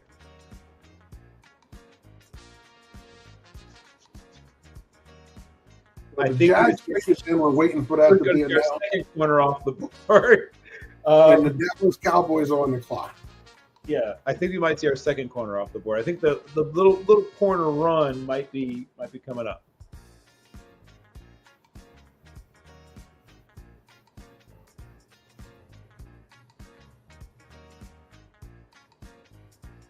I don't think that's going to be the case, Greg. I think they would have entertained it by now. I think it's Guyton, Greg. I don't know how you feel about that. Yeah. But, unless Jacksonville's taking him. Well, yeah, Jacksonville takes Guyton, then no, it's not going to be. Dallas won't be taking it. But if they take Terrion Arnold, which I think is a distinct possibility, Cooper DeJean or Terrion Arnold could be the pick here. Then that could be Guyton, Jackson Powers Johnson, or Jackson Powers Johnson. There you go. Yeah. That's another possibility. Graham Barton, Jackson Powers Johnson, and Guyton, I think, are all players that the Cowboys will consider. Well, Brian Thomas goes to Jacksonville. That's actually a really good fit. And once again, the value makes sense. This is I had him as my number 27 player off my board, so that's about right. This was pick 23, so not far off from where I had him rated. And he gives you that height, weight, speed. He's the man next to the man in his LSU career. Obviously, the guy was Malik Neighbors, but he can do a lot of things. He's a good route runner. He's got good size. He's got some answers to press. He'll need to come with some more, because you're going to see more of it at the pro level than he's seen in college. But I do like his ability to track the ball deep down the field. I like his ability to take short passes, and you're probably going to see one of that right here. Oh, no, this is, a little more of a takeoff here, so that's not a short one. But as you just saw, he's a guy that can, go up and get the ball. And like I said, he's not a bad blocker, too. When they ask him to, block for his friends, for his teammates, does a pretty good job of doing it. And you're seeing some of his ball tracking ability that I just talked about. That's one of the things I like about him. And he has enough deep speed he can run away from people. because he's a bigger guy, lankier guy, people don't realize just how fast he's going sometimes, but he can pull away from you. Yeah, he's that big receiver that has that deep speed. We always see the big receivers that are the jump ball guys, right? We don't see a lot of them separate. He separates, which is what makes him, a little more special than some of the other guys. We talked about Coleman from Florida State. What makes him different from Coleman? Coleman is that basketball player that elevate and get to the ball guy. Here's a guy that can separate. He's going to run away from you. So when you get that kind of player, that's a guy that you want to get, because as he gets older, his speed may diminish, but he can still separate. That guy that's a jump baller, as he gets older, is not going to be able to separate as much, and he's going to burn out a lot faster. So that's why you want to get those big receivers that can separate, as opposed to the guy that's just a jump ball guy. Or that guy has to be a really strong physical guy, and then he can play sort of, in the mold of hybrid tight end role, yeah. Or Anquan Bolden, right? I mean, that guy who, runs in the 4.7s, but bullies people, just straight up bullies them. There's a place for possession receivers in the NFL, but that's not what they got here. This is a guy he's not even possession plus. He's a guy who can be a true deep threat. He can attack on 3 levels. He's a decent enough blocker also that you can, do things with wide receiver screens, and he's blocking for his teammates and friends, as you saw him do sometimes in his time at LSU. He's a number 2 more than a number 1, or at least he has been, but he has a chance. He's going to a situation where that's a young group on offense, a young mix of players on offense. Most of their best players in the skill position on the offense are about an average age of about 25. So he's stepping into a good situation. A bunch of guys who are 24, 25, Travis Etienne is, I think, 25 or 24 years old. Trevor Lawrence, I think, is either 24 or 25 years old. So a lot of the best players on that team are younger guys, and he's a little younger than them even, but they should be in position. If they're going to make a run, they could be able to do it soon. So if you're a Cowboy fan, here's where you're looking. Are you looking need, or are you looking best player available? Best player available gets you a guy like a Jackson Powers Johnson. It gets you, because he's rated higher than Guyton. If you're looking at tackle because of need, then you're going to get Guyton. Not a better player than him. Not a better player than Graham Barton. All right, so I think right now you're looking at grades-wise. If you're looking at your board and saying, I want the best player available, you're looking at it going, okay, well, the first-round grade should be all done. If you have a first-round grade on a guy, they should be all going off the board for the most part. Terry Arnold's a first-round grade. Well, yeah, I have a first-round grade. He's the last of my first-round grade. But I was going to say, if you're truly just taking best player available, then you're taking Terry Arnold. Yeah, you're taking Terry Arnold. And they could use a Terry Arnold. They don't know if they're going to re-sign Gilmore, right? So they can use another corner for the room that can come in there and compete. So that's another best player available scenario. You can get a first-round corner. But if you're going to look at it, you can go need and still go best player available, because there's a lot of quality talent on the board that fits what you want. The question is, do you go inside or outside? Right now, the value outside is not as good as the value inside. So do you fix the offensive line from the inside out? You lost your center. Are you going to move your left guard back to tackle? Or are you going to draft a tackle that you think can start there? There are a minute left on the clock, so I don't think a trade is happening for Dallas. This is a pick they're standing in for, and it looks like they're taking this down to the wire. So there's a lot of discussions going on in Dallas about what they want right now. Yes, right. I think it's a combination of them seeing some players they weren't expecting being there. Yeah. The aforementioned run on the top tackles that we talked about. And I think there is a strong discussion about, do we want the player that we believe will be the best player in 2 or 3 years, or do you want the player that we believe is the best player right now today? I think those are the things that are driving the discussion that they're having right now in Dallas. And it looks like their pick is finally in. Oh, no, it's a trade. Detroit has jumped up into the last. Oh, wow. You did it, Greg. Congratulations, Greg. You did it. Wish. Greg managed to pull off the trade down. They go back 5 picks. I can't wait to see the details on that.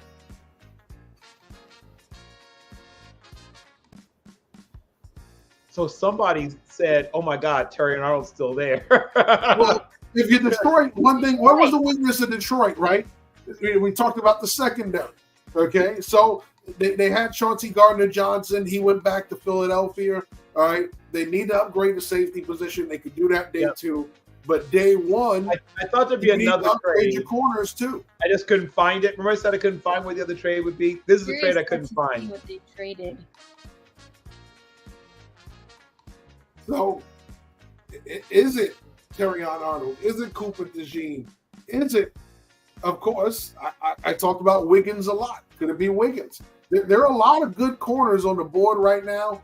I think Dallas looked at the board and said, the value we want is still going to be there at 29. Let's trade back and get an extra pick.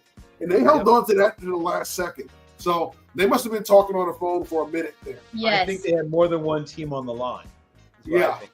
You know, this entire moment reminded me of the Draft Day movie because I just watched it the other day.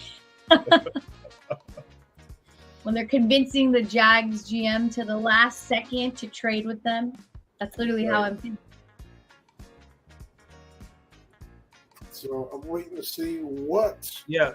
No, he's right. Greg did actually call this in the mock draft palooza as well. Well done, Greg. Also, Greg, if you didn't already send me your results, send them to me, but you may have already done so. But yeah, a lot of the interesting things about the mock draft palooza, surprising how many things actually ended up turning out exactly as we projected, including Bo Nix going to Denver. But this is an exciting time. The Lions fans, for the first time in my lifetime, and I was born in the 60s, truly believe they have a chance to win the Super Bowl. And it's been a super long time since they truly believed it. Like, they're not saying it just to say it. They actually believe that they have a chance to win the Super Bowl. And they might not be wrong. Like, I mean, for the first time in the history of the planet Earth, the Detroit Lions fans believe they have a chance to win the Super Bowl, and it's actually true they have a chance to win the Super Bowl. They are moving in such a way that they want to solidify all the things that will, because they had holes, obviously, still, and we're talking about some of them. And if they want to play against the best teams and beat the best teams in the NFL, they had to fix that secondary. I will be shocked if it's not Terry Arnold. But as you pointed out, it could be potentially somebody else. But I think it's Terry Arnold. But yes, you're right. It could be an offensive lineman. Potentially, it could be another corner. I just feel like it's Terry Arnold. The Cowboys get the 73rd pick. Thank you, Greg. I was literally just looking that up. Yeah, I was waiting to see what they got. So, so they go from 24 to 29, and they get 73. So let's look at the values on that. We'll tell you if it's an overpay or if they got fleeced, because there's sometimes desperation will get you fleeced. All right, so 24, 740, 29, 640, 100 points. 73, pick 73 is third round. Wow. So they got a 225 value. So they overpaid to jump up. So Detroit was willing to spend a lot more. That means they move up 5 spots in the back end. For a player they really wanted, obviously. I think they were assuming the Packers would take Carry on our. So technically, Detroit Lions fans, if this pick doesn't work out for you, you'll say you got fleeced twice by Dallas in the same year. Talking about that game in Dallas, the ending, plus the draft right here.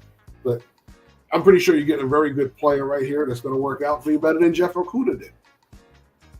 And they have drafted well of late. Shout out to Brad Holmes.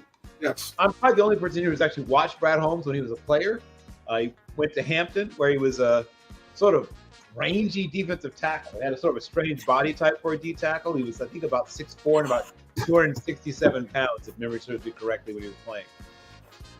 But I have scouting notes. If anyone wants to see Brad Holmes' scouting notes from his days as a player, I got them. Oh, Terrion Arnold, it is what it is. So we're finally starting to see their cornerbacks get some love. Yeah. I felt strongly that somebody was going to take Terrion Arnold at this pick. So it just was a slightly different team. But I thought Arnold was coming off the board here.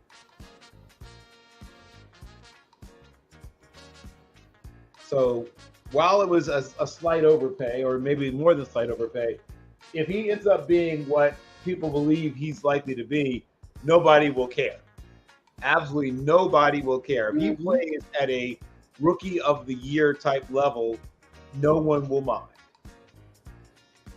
his fit is great. I'm loving this pink outfit.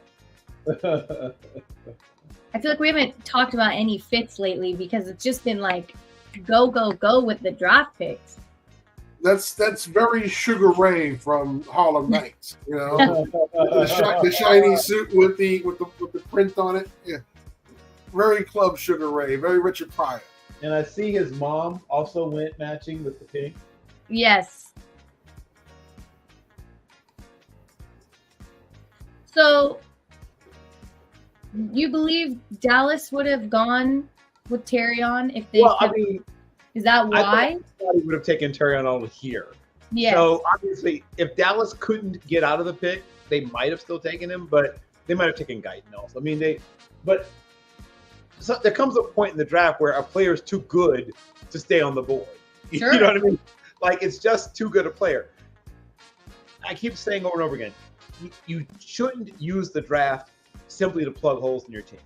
The draft should be about raising the total talent level of your team. Plug holes in free agency, make trades if you have to. But if you just start drafting simply because, oh my God, we need this, oh my God, we need that, you slowly but surely drop the total talent level of your team more and more each year, and it catches up with you.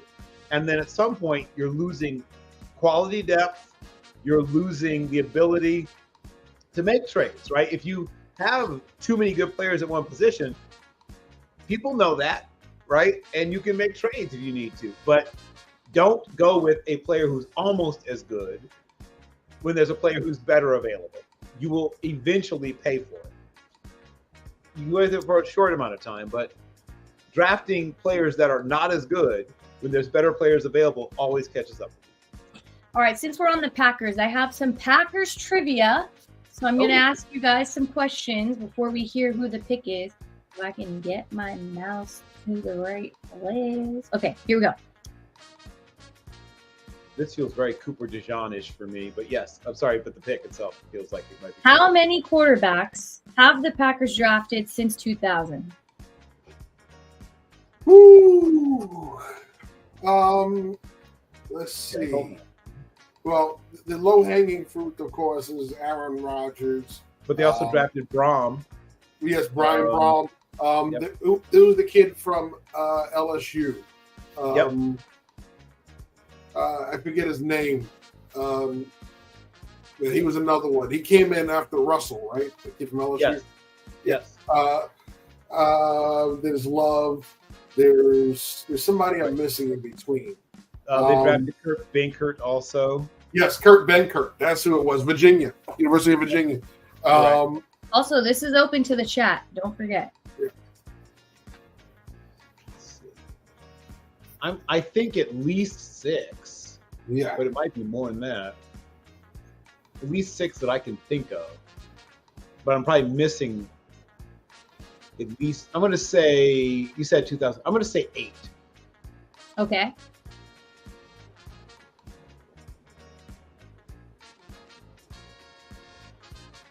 Jeff, hit me with a number. I'm gonna match Bill 6. Okay, you guys are 1 off. It's 9. 9. Okay. I'm trying to think who it was I missed, probably. Who am I missing?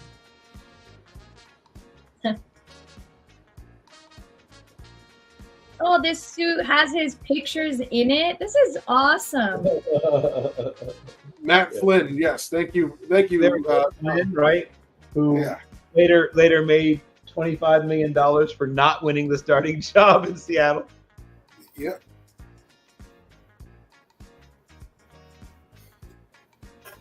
Craig Knoll, yeah. Yep, Knoll who's now a quarterback coach. And of Funny course, Braum is a coach now, working for his brother. Binkert is now a media personality, I guess is the term you might use. Yeah.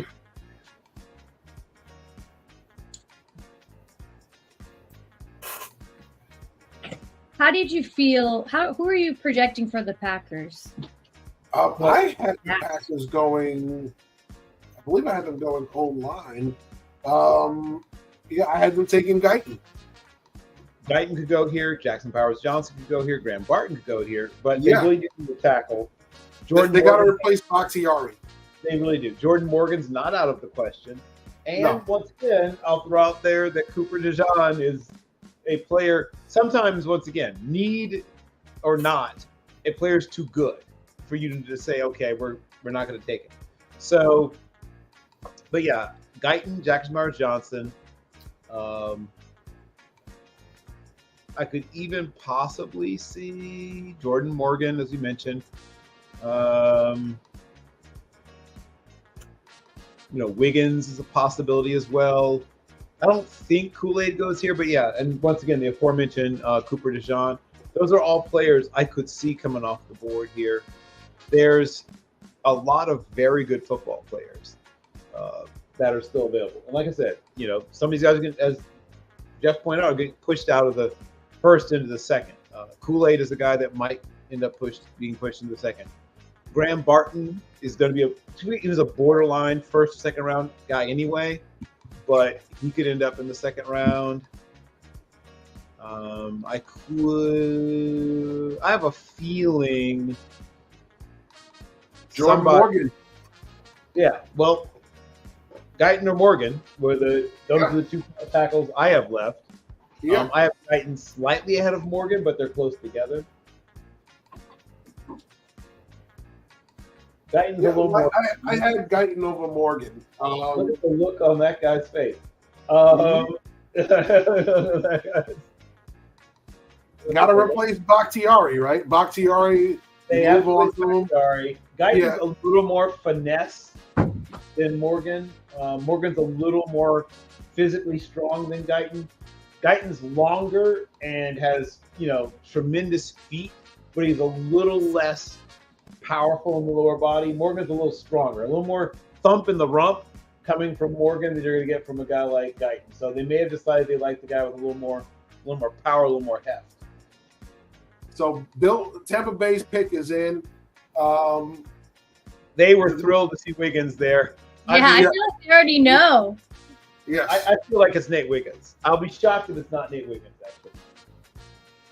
Well, I've been telling Buckified Bert, for those that don't know, he's the Buck super fan, one of the Buck super fans down here, that they're going corner at this spot here. It's either Cooper or Wiggins. I think Wiggins more fits what they like, but I feel very confident it's one of those two players. Now, we get to Buffalo. Do you think one of the two Texas receivers goes there? Because the other team, that's a receiver needy team at the back end of one. It's either one of the two Texas receivers, or they also could go Kool-Aid or DeJean. If DeJean's not picked here, so whichever one of those guys is picked, if it's Wiggins or DeJean is available, they play teams that really like to throw football, Jeff, and they really do need defensive backs. So while there are some very good wide receivers still left, I won't be shocked if those guys make it to the second round, simply because of the depth of the wide receiver position. If you need a top flight corner, I don't think there's as many of those guys left. If you don't snag a guy like Cooper DeJean or Nate Wiggins and somebody else does, Are there good defensive backs to be having in the second round? Sure. But I think there's a bit of a drop from those guys, down to the Rake Straws and things like that I have second round grades on. Yeah, I mean,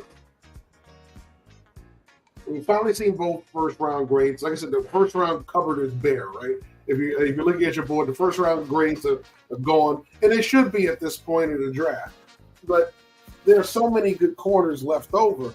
So, the last player I have a first round grade on is actually Jackson Powers Johnson. I saw one. I have one left. I have one first round grade left that's been taken. No, he's a mid-second grade on mine. So, the highest, believe it or not, the highest rated player, when I look at my board, Just got to get up. yeah. Well, the eyes, even with the glasses only, but so good, right? Hey, I get it. Right now is Adnan Mitchell. Yeah, Adnan Mitchell. 757. Everybody else is above him is gone. So wide receiver is the top prospect on the board that I have right now. Yeah, I have Worthy higher than Mitchell, at least in part because Worthy was the better receiver in college. Mitchell's never been the best receiver on any team he's ever been on. Oh, they're very close on my board. I mean, I like Mitchell's size, but he doesn't track the ball as well as Worthy. He doesn't catch the ball in his hands as consistently as that. Both those guys have some hands question marks. That's the reason that I have them, they're second rounders to me, both those guys. But because of hands. If both those guys have better hands, they would be first round guys. But to me, the higher rated players are Jackson Myers Johnson, Cooper DeJean, Nate Wiggins. Those guys I all have rated higher than any of the receivers who are left. And then Graham Barton, right? Those are guys who were very early second rounders. I think Barton is my number 30. Wait, no, hold on. Give me one. I have Jackson Powers Johnson is my highest rated remaining player. Then Keon Coleman, Braylon Trice, the aforementioned Braylon Trice, Jordan Morgan just got drafted, Kool-Aid McKinstry, Xavier Worthy, Cooper DeJean, Graham Barton. Those are my highest rated remaining players in that are still here. And Nate Wiggins, Nate Wiggins also. Forgot Nate Wiggins is still available. But those are my highest rated still. Oh, and Guyton, right? Guyton still okay. Yeah, Guyton still there. Yeah. Guyton didn't get it. Okay, so those are that's the list of my highest rated available players. And obviously not all of them are going in the first round. Only a couple of them are still going to go in the first round.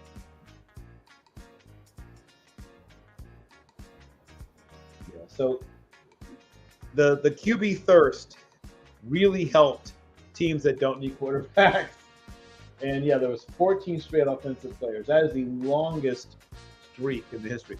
And while it's a really good draft for offensive players, some of that stuff, once again, was because people were reaching a little bit.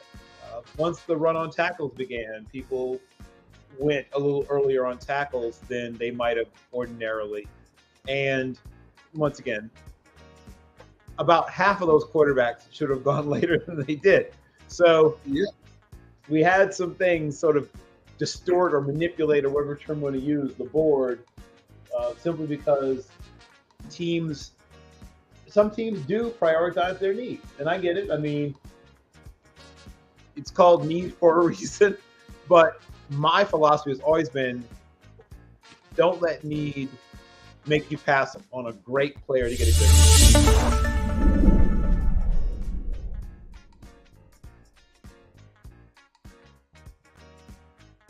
All right, so Graham Barton comes off the board to Tampa Bay. Go. And, being in the Tampa area, one of the things that they're loving about this is we're talking about O-line help, right? They've gotten better at the tackle position, but here's a guy that can play anywhere on this offensive line. You can keep him inside, you can keep him outside. He can even play. He can even snap for you. This offensive line is going through a bunch of changes, a lot of young tackles coming in. There's been, age in the middle. They've had guys that they drafted in free agency retire, either go out way in free agency or retire, like an Ali Marpet. So they had a line in flux that they've been trying to get right. You got to protect that inside of the pocket for Baker Mayfield, but you also just got to protect him in general. You started getting better running the football, but they still got to get better at that. So this definitely helps them on the line of scrimmage. I think overall it's a big improvement for this Tampa Bay team. Don't be surprised they come back, though. They'll be going corner at some point. Yep. Yeah, my sincere belief is that with these last few remaining picks, I think that you're going to see, I guess, sort of calling my shot a little-ish. I think that we see at least one more offensive lineman. I think we see at least one more corner, and I think that last wide receiver. I think we see one last wide receiver come off in the first. I think we see another offensive lineman, and at least one more corner, possibly two. Got the Arnold up. Darius Robinson. Okay, so there we go. And the Missouri defensive end comes off the board. All right, and he's a big cat. That's a big dude. Yes. So not that super bendy, not that incredibly twitchy, but powerhouse. And you kind of need that, right? We talk about a guy that he's probably going to be that defensive end that we talk about. He'll play some outside, but what they're going to do is they're going to reduce him at times inside as an interior pass rusher. So he'll line up like he's a D tackle as a wide three technique, but he's really a defensive end that they're going to use and put some speed outside of him. And then they'll loop those guys. They'll run them on stunts and twists to kind of free it up so where he's just not rushing straight ahead into the bigger body lineman. So while you may reduce him inside, he's still going to use his speed to get to the quarterback. He's at a disadvantage constantly rushing on the outside, being that he's a lot slower than what most tackles are going to face. We talked about the 40 is a 4.95, I think he ran. He's not the fleetest of foot when it comes to burst off the line, and the 40 is, but what he is, he's a long pass rusher with the ability to disrupt, use his length. He uses that length to kind of disrupt the balance of the offensive lineman, forces him to play a lot more defense, play on his heels as opposed to playing out over his balls of his feet. So I think what you're seeing is a guy that's going to be moving all around the line of scrimmage for the Cardinals. All right, everyone. I was going to say my comp for him was Ryan McBean. I don't know if you remember Ryan McBean. Yes. From Oklahoma State. That was my comparison for him. Sorry, I didn't mean to cut you off, but we are at the 3-hour 15 mark, and we are at the 28th pick. So we're going to take a break here. Everyone grab your adult beverage, which may not be us, and we will see you back in a quick second.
Welcome to the 2024 NFL Draft Reaction Show, brought to you by Team NBS Media.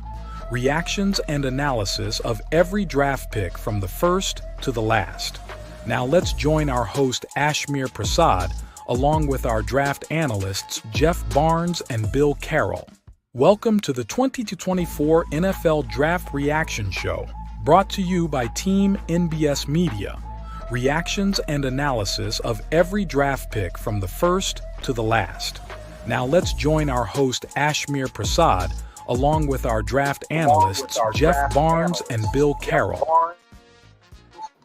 Hello, everyone. Welcome back to day one of our draft reaction show here on Team NBS Media. My name is Ashmere, and it has been an exciting 3 hours. I think it has been moving quicker than I can imagine. And as Jeff and Bill have been saying, it's because there's so much talent still on the board. And I think teams are just getting exactly what they wanted because Bo Nix and Michael Penix Jr. went early. And I'm just going to keep it 100. I think that's the two people that really skewed the way that teams were going to be drafting and planned their boards. So we've got the Chiefs, former Super Bowl champs. Pickett's in, ready to go.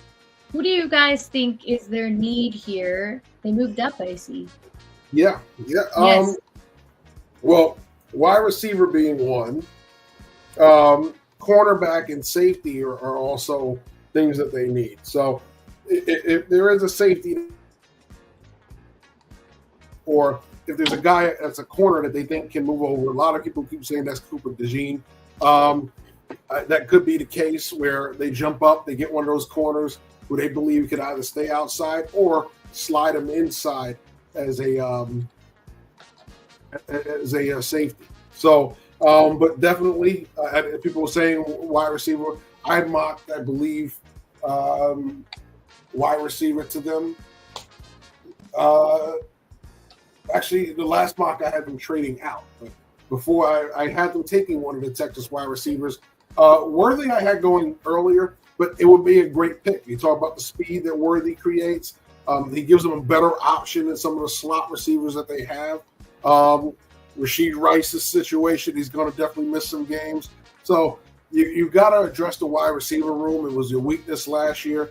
Adonai Mitchell's another good prospect there.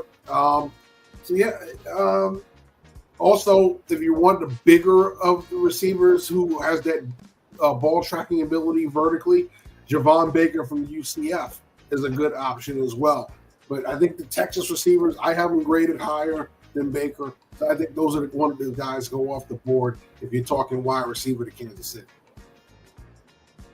What do you think, Bill? Well, I mean, I've been mocking Xavier Worthy to them a lot. They also, to use point, could use a corner. Nate Wiggins is a player they might be considering. Cooper DeJean, he might be the highest played. He and Jackson Power Johnson are amongst the highest rated players still available. But they're a team that, once again, they don't have to worry about need, right? They can take the player they like the best. One thing about being a team that's pretty complete is you don't have to, once again, the opposite of panic picking, right? You're picking players that you believe have the best chance for greatness, no matter what position they play. So Nate Wiggins is my 18th overall player. There's a good chance he comes off the board. Could they take a guy like Tyler Guyton? They could. They can do whatever they want. That's the great thing about being a team like the Chiefs. You aren't compelled to take a player simply because you lost a player at a certain position. But yes, they could use a guy like Nate Wiggins. They could use a guy like Tyler Guyton, obviously, Jackson Powers Johnson. But I think they're going to play the player they think has the best chance for greatness. And if it is Xavier Worthy, I mean, that's just fun, right? I mean, that'd be the most fun pick of all the ones that are currently available. It'd be a guy like Xavier Worthy, because you give that to somebody with the mind for creating offensive plays and explosive plays of a guy like Andy Reid. That could be trouble. All right, so they're announcing the Chiefs pick now. It's going to be announced by Oh, Make-A-Wish. Yeah, Make-A-Wish. Yeah.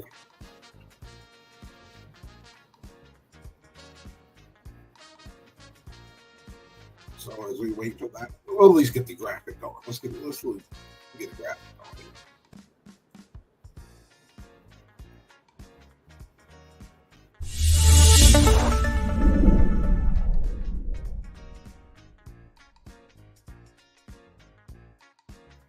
Everyone, give me your quick pick.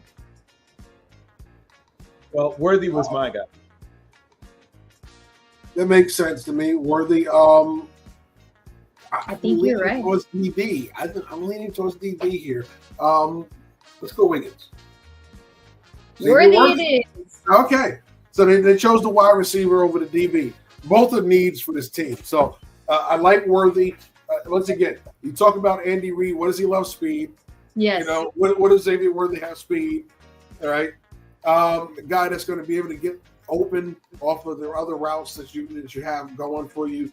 Kelsey's going to open things up for him. Rice, when he's back from his suspension, will open things up for him. Yep. And whatever, they're going to add more receivers, right? They're not done adding receiver. For sure. So don't think that if you're a Chiefs fan, don't think that, okay, we're done. No, you're not. You got a lot more to go because you don't have a surefire number one wide receiver. Your number one wide receiver is your tight end.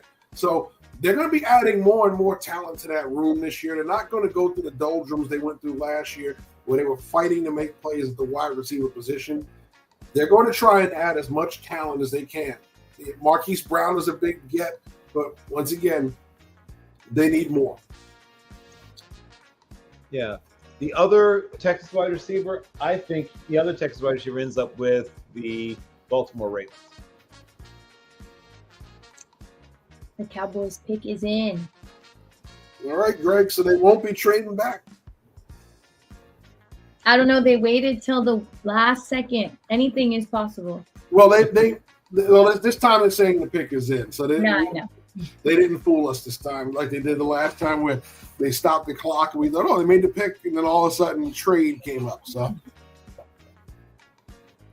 usually they just swap the logo out, trade, and go to the next, and the clock keeps going. But did you both anticipate more trades to be made in this draw in the beginning, or at least in the entirety of it? I didn't anticipate a lot of trades because it was hard with the way this group was. We expect, like we said, we picked the first 4 picks. So that was the easiest thing to pick. Chicago at 9 was a spot we identified as a trade that didn't happen. They stood pat on that. There were a couple of trades later, but it was hard to pinpoint in this one. Usually you could pinpoint to a certain point in the draft, but we didn't anticipate the first 14 picks being all offensive either. So I think that's, and I haven't seen a mock that came up with that. So there's the trades that did go down were really, they were surprising. There were a couple of things that stand out to me as things that sort of threw me off the trail. Obviously, Jeff just alluded to. I mean, 14. First of all, it's never happened before, right? So that's the first thing. The reason I didn't anticipate because it's never happened. My father was born in 1936. He died 14 years ago. So that gives you an idea of how long we've been having the NFL draft, and it never happened that you had 14 players consecutive, on the offensive side of the ball. So that's the first thing. I thought there'd be a run on quarterbacks. I wasn't surprised by that. I didn't think. I thought Penix would go a little later, and I thought Denver might get Nix, but that they trade down, right? I thought they might sort of move down and still get Nix. So I thought those guys would go. I just thought they'd go a little later, quite frankly.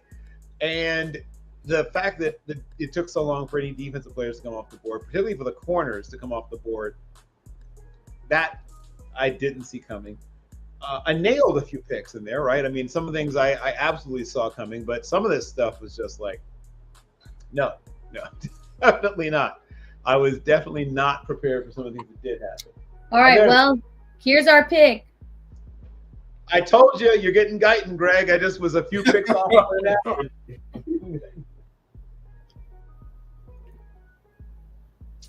Are we at 6? We are. Well, yeah, I think so, right? All right, on the money. Jordan Morgan, Tyler Guyton, Fanishu,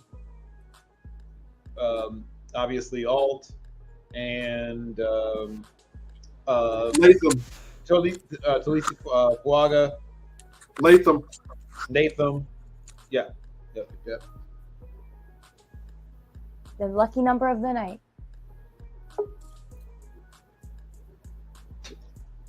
Okay. So Greg is not enjoying getting Tyler Guyton apparently. No, he was not. He was not excited for that. Well, you could have gotten worse, Greg. You know, you're talking about again, there were certain guys that we felt that could possibly plug and play. Guyton's one of them. You know, he may not have been your favorite pick, but there was a run on tackles early. So when that happens, you either trade up or you sit back and get the guy at the range you wanted him. They could have had Guyton a few picks ago. They traded back, still got him, and got an extra third-round pick out of it. So kudos to Jerry Jones. A lot of people beat him up, but that's a smart move. You got the same guy that you could have got 5 picks earlier. You got that player, and you got an extra third-round pick. So that's a smart move. Yep. And the Ravens, I think, either have to me, it's either Adonai Mitchell or Cooper DeJean. I'm pretty sure it's one of those two players. All right. Well, before we reveal, we have a guest joining us. We've got Kyle Nash here. Hello, Kyle. How are you? What's going on, folks? Listen, first of all, I'm glad to see you upgraded. You got somebody better looking to host this action. Well done on that, gentlemen. Listen, it's a full irony. I don't have my shirt and tie on because I was literally missing tonight for being a literal student having a class here. But I'm glad to be a part of what's going on. And gentlemen, can somebody help me? Why is everybody so gentlemen, excuse me, ladies and gentlemen, what am I thinking? With all that in mind, why is everybody so surprised that there were 6 quarterbacks taken in this draft? Weren't we talking about for literal years that this was going to be a quarterback deep draft? But now everyone's so surprised. Oh, 6 quarterbacks were taken. Hey, I got news for you. If they didn't have a severe quarterback injury that caused so much controversy back when the playoff was being formed, there might have been another one taken. How about that? I made a Jordan Travis drop. Come at me. I even heard the professor say he agrees. That's what I'm talking about. Yeah. We knew that this was going to be a class where quarterbacks were going to be taken particularly early. The only real surprise was Penix going as early as he did. I thought Penix was going to go somewhere in the first, but probably I thought significantly later. Everyone else went about where I projected them. I thought McCarthy was going off the board no later than 12. If he'd made it past the Vikings, the Denver Broncos were going to take him. So that's the only one that surprised me is Penix. The rest of them, I almost nailed where the rest of the fact. I think I was off on McCarthy by like 1 pick, and I was because I thought he might go at 11, he went at 10. Mm-hmm. And the other guys, I think I nailed exactly where, except for Penix. I think I nailed where I was there. So no, I wasn't shocked by any of that. It was just Penix going as early as he did. Other than that, I don't think anyone was expecting Atlanta to do that at all. Well, how much confidence does that tell you they have in what's going on there? Yeah. Cousins, listen. I mean, and granted, I let me float this theory for the panel too, because I know. Listen, we're all versed here. We all remember what Raheem Morris did in his first stint. Nobody's judging him for Josh Freeman, but do you think that's in the back of his mind as he goes and is like, listen, I might have messed up. Maybe I should get Penix. I don't know, but am I crazy to even think that? I think it's interesting because you take him at 8 and you just paid the other guy $100 million guaranteed. So, right? So I thought it was real interesting that happened after you paid that much money out guaranteed. It's not even that they paid it out and maybe he'll get the $100 million. No, he's getting the $100 million. There's no way ifs, ands, or buts about it. And you took a quarterback at 8. So he's going to learn from a $100 million quarterback one way or the other. Sensei Barnes, I reiterate, the best agent in NFL history is that representing. Okay, how about that? I don't know. Did you have any questions for me? I just started going nuts. I'm sorry. So as you may know, on my SBQFI, the Sam Bradford Quarterback Finesse Index, the second highest rated quarterback in all time is Kirk Cousins. He is right up there. I mean, he's the only person who has a legitimate chance, maybe even to catch Sam Bradford himself. So yes, he has a chance. You already said the SBQFI, the Sam Bradford Quarterback Finesse Index. Dude, I mean, I just call it the whole article about it. Yeah. I just call it the Ski Mask Awards. That's easier for me to remember. Yeah, but you ain't wrong, Professor. Come on now. The Sensei and I both support you on this. So there's some special qualities to what they do there, how they do it. The Atlanta Falcons clearly, I use the term panic pick. That smelled of panic pick. That to me, that actually smelled of it. And if they really liked Penix, I still think they could have traded down and still got him.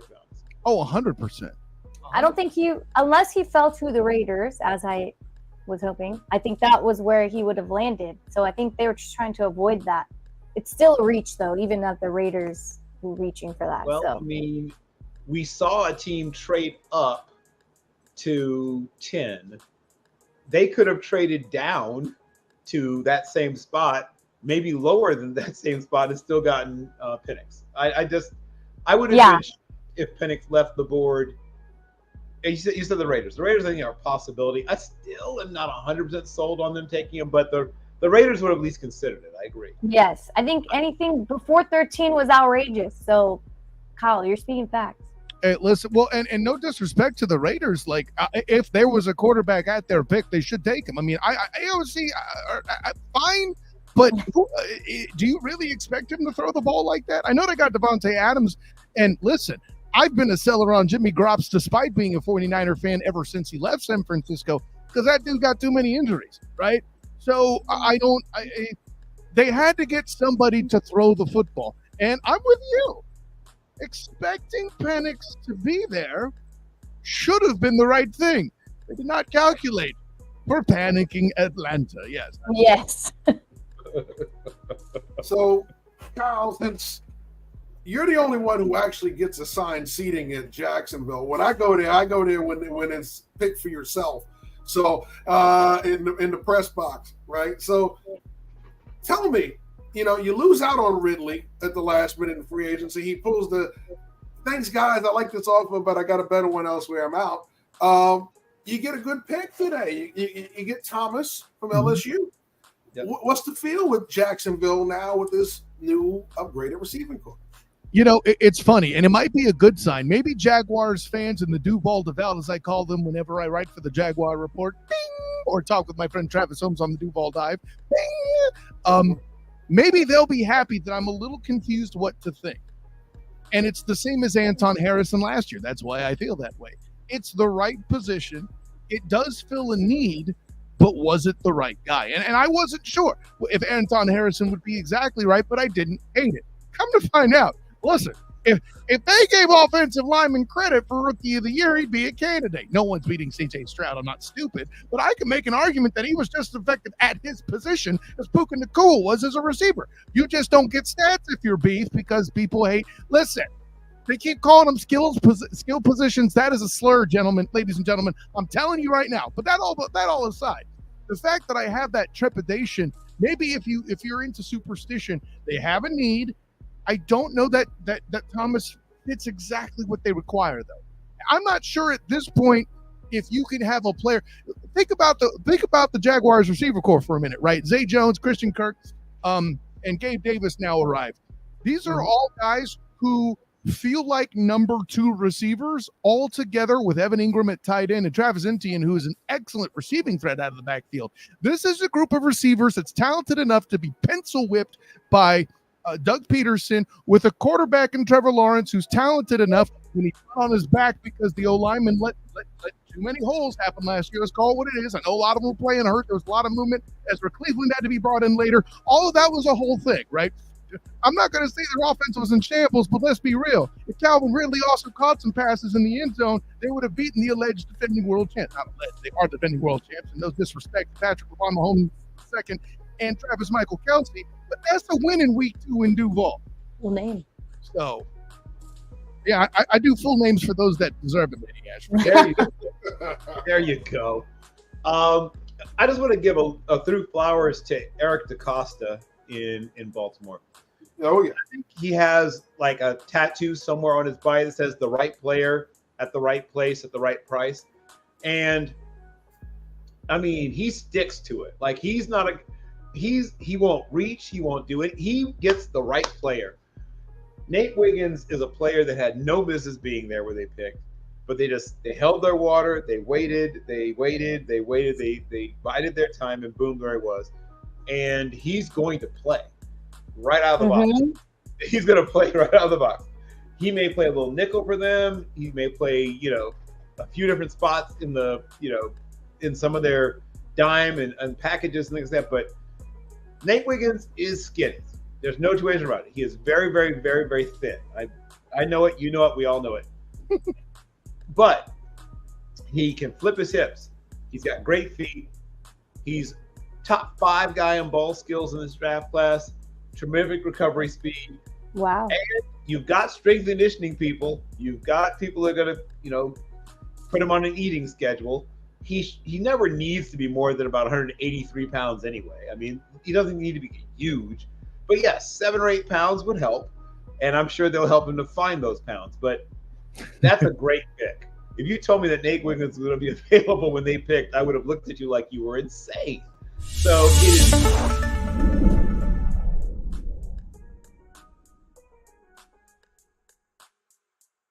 San Francisco adds Ricky Pearsall. I was going to say, I think this is one we have to talk about. Oh yeah, we definitely.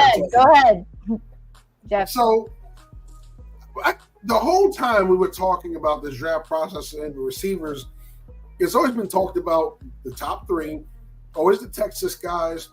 We were forgetting about Ricky Pearsall the whole time, and yes, people would mention him, but this is a kid who gives you all that ability, and it's like a discount value, right? He's got quality size, got good speed, excellent hands, right? You got a guy that doesn't drop many balls, and he's got a lot of upside to him. There's still a lot more to his game that's not fully tapped into. So he was a prospect that I liked when I saw his games in Florida. Didn't have a lot of people throwing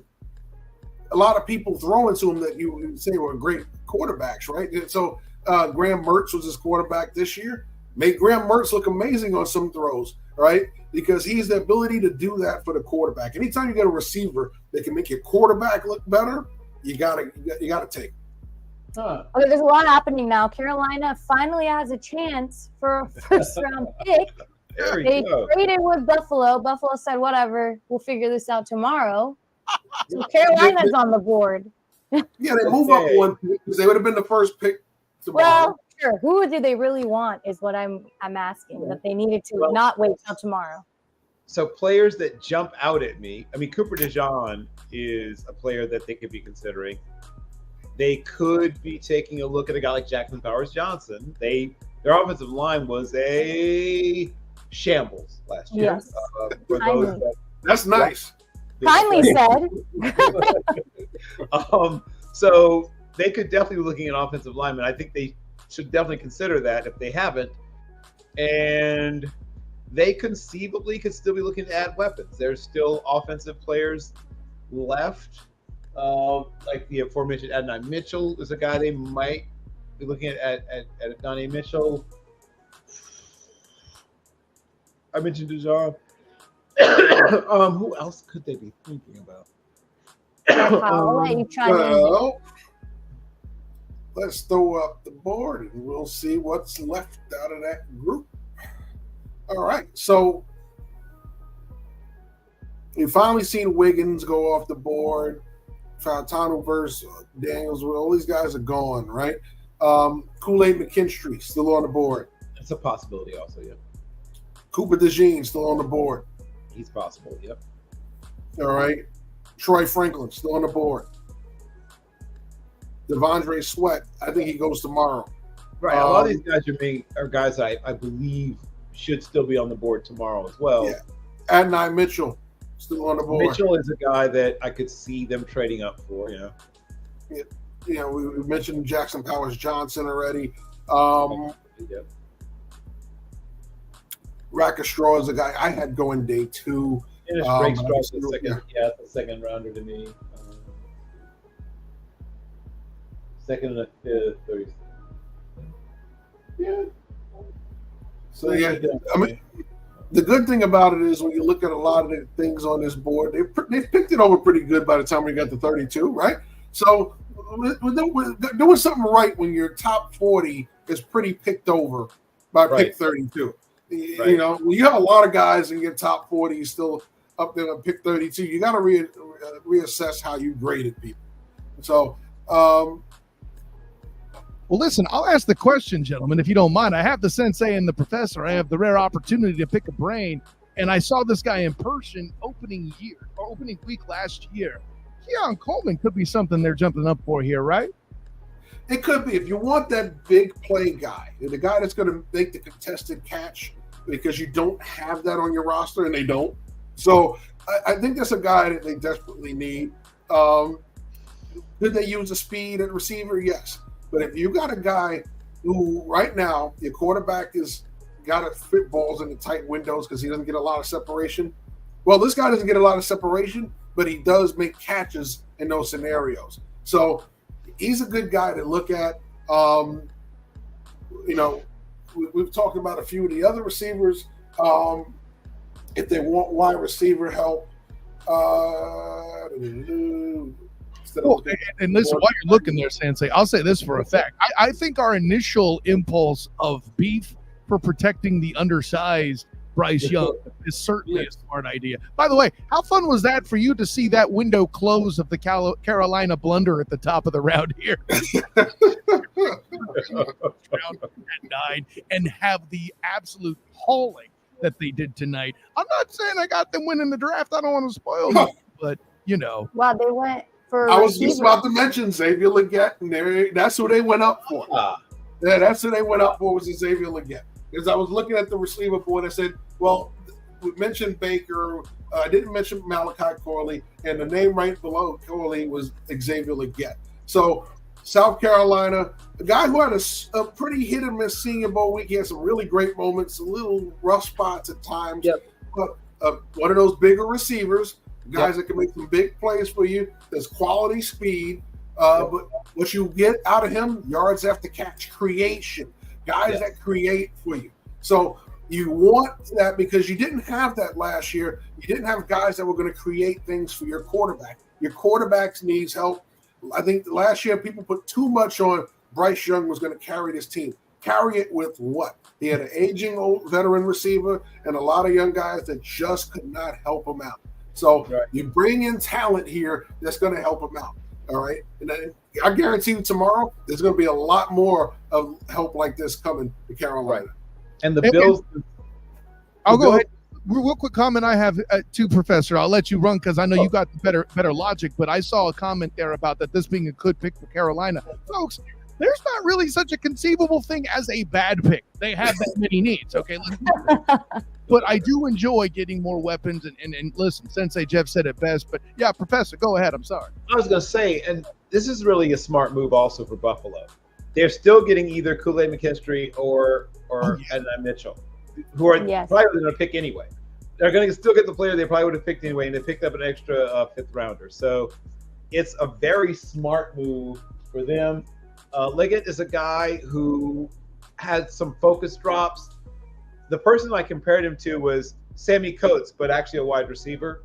So you're getting a guy that's got that height, weight, speed, good after the catch, can go up and snag the ball out of the air. But sometimes it's like that basketball player that like you see him like nail a windmill, throw down a windmill dunk or hit a 3-pointer, but then like he misses a layup.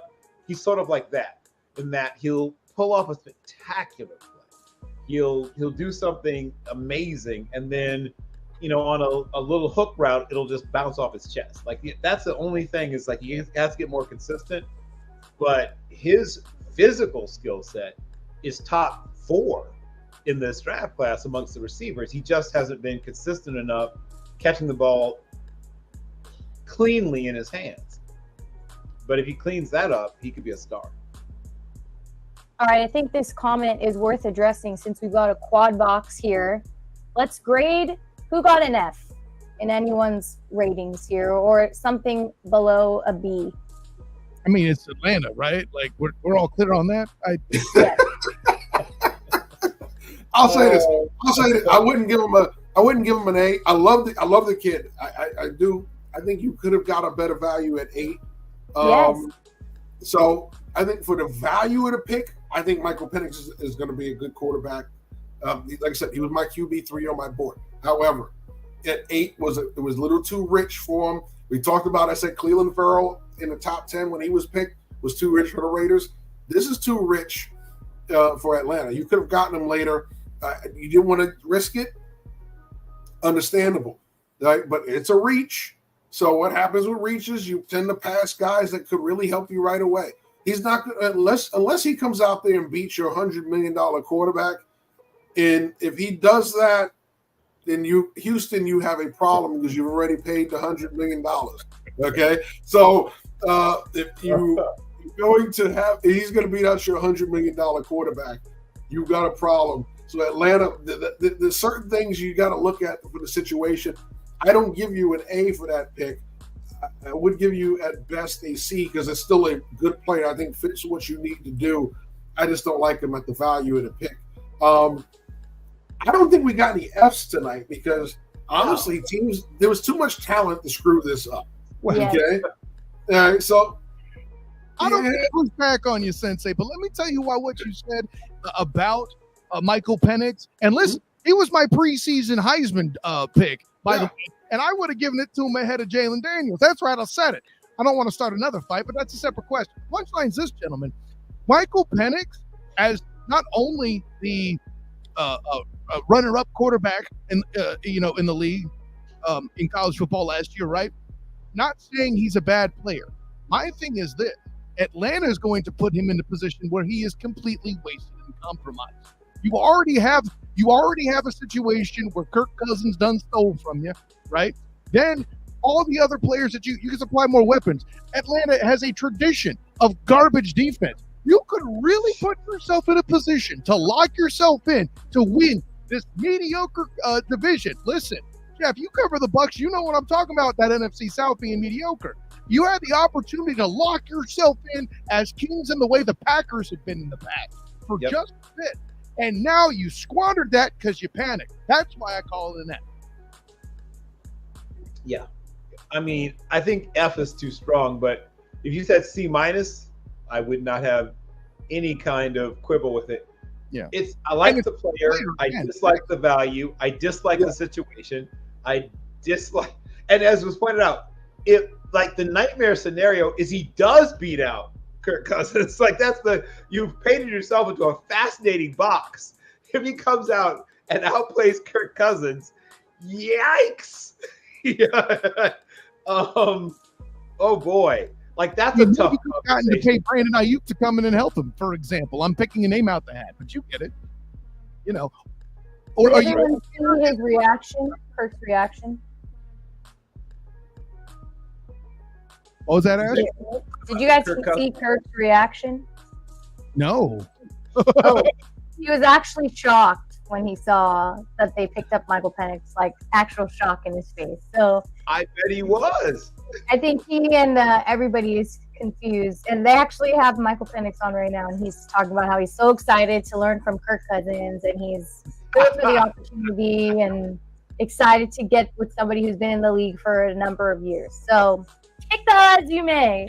I mean, I would figure that Kirk Cousins would be excited. Now he could have Tuesdays off and let the kid run practice, right? Yeah, no, he was not happy. It's a fascinating situation, is what it is. It's a fascinating situation. Yo, it's guys, I forget about that for last. It's a fascinating situation. And of course, Cousins is an older player coming off of an Achilles. Yep. So I certainly understand why they're trying to secure their future. I mean, we saw Kobe Bryant, who's kind of an unusual individual, fight his way back at the end of his career from an Achilles. But it's not something we see a lot in football late career players coming back off of Achilles. I mean, would you count Adrian Peterson, Professor? I mean, Adrian Peterson is not other people. Like, I don't know how he's. No offense to Kirk Cousins, but if you could shoot Adrian Peterson in the chest with a signal flare, and I'd be like, oh, he's gonna be fine. He's not like other people, so he's almost proves my point, because you had to go to Adrian Peterson to find a good example. Kirk Cousins is not Adrian Peterson. I can prove it. So I will be pleasantly surprised, in fact, if he is able to play unencumbered right away. I hope he is. I mean, it gives hope to, fellow aging former athlete that maybe you could fight your way back. But I understand the insurance, the backfill, or whatever you want to call it. I still think it was, as Jeff said, I believe they should have tried to maximize the value of that. If that's what you're going to do, you're saying we want to have a good, solid backstop. We want to make sure that, God forbid, something happens to this guy we've sunk all this money into, who's coming back off of an Achilles at age 35. We want to make sure that we've got something out there. Now, I mean, I'll be honest, might I have been a little more aggressive in free agency, maybe, with getting a backup, a slightly better backup, and maybe keep my powder dry for a year in terms of draft picks? I might have traded down, and even if I don't get a quarterback, find a guy, one of those, slightly less expensive, younger free agent types, and maybe even, when the UFL season closes, snap up one of their top quarterbacks from there. But this is, first of all, once again, I hope people won't be shocked when I say this, I don't think they were going to be a Super Bowl contender this year anyway. Right. So, shocker. Yeah, right. So maybe we'll lead with that. I went out on a kind of a limb and declared them not a Super Bowl contender. So the idea, first of all, of sinking all the money they did in Cousins, I mean, that's another show, but okay. Then they did what they did, obviously, in the draft. It could still work out, right? If everything goes well, Cousins plays brilliantly, Penix picks up and learns from him and everything. And so when they're ready to turn the page, which means by that point, Penix will be somewhere into his mid to late 20s, depending upon how it works out, you will at least have an heir apparent ready to go. And as Jeff pointed out, a guy can still play another 10, 11, maybe even 12 years, even if he's 26, 27 by the time he becomes a starter. But it feels wasteful, right? I think that's what Kyle was pointing out. Even if it works out, it feels like not the best use of your resources. I get it. I still wouldn't say an F. But yeah, C-, I could go with a C-. So the Falcons GM and manager just came. They had to do an immediate conference right now to address. Yeah, they always do want to close the first round. Yeah. Well, they're showing the Atlanta one specifically, of course. So I just thought I'd mention it on the stream that they are still following Kirk. He's their number one guy, and they couldn't pass up this opportunity when you have a talent like that to get Michael Penix Jr. So yeah, they know that they're on the hot seat right now. If I am drafting and I said yes, I like Michael Penix and I have the chance to draft him, great. But if I just sign a guy for $100+ million guaranteed, I'm not taking that guy at 8. It just doesn't happen. When you're in the top 10, it's an immediate value. Somebody's got to come in and help your team right away. Now, you have the ability to teach a young quarterback is one thing. And yes, you do. But that's also in a position where you have an aging veteran who's on his way out. By paying the guy $100 million guaranteed, he's not on his way out. He's sticking around because you're not going to cut him with $100 million on the line. So there are so many things about it that just don't pass the smell test that make you don't believe that was the best thing for him. I believe it was a great situation for Michael Penix. He doesn't have to be rushed onto the field to be the solution, but you got $100 million quarterback there that you can't do anything with. You can't move him because guess what? The other team has to hope. You have to hope that the other team is willing to take on at least a good portion of that guaranteed $100 million if that happens. So, and if we haven't noticed in the NFL now, teams aren't willing to take on guaranteed money unless it's a guaranteed Super Bowl winner. And Kirk Cousins hasn't been that. So that's where you look at it and go, yeah, I don't like the value of the pick. I think like I said, that was my QB3 on the board. So I am not bashing Michael Penix. I think it's a great landing spot for him. Just the 8 is just too rich. The value for the pick is not there, despite him being my QB3. Mario, I saw you in the chat. I didn't forget about you. You give the Jets an A for what they did.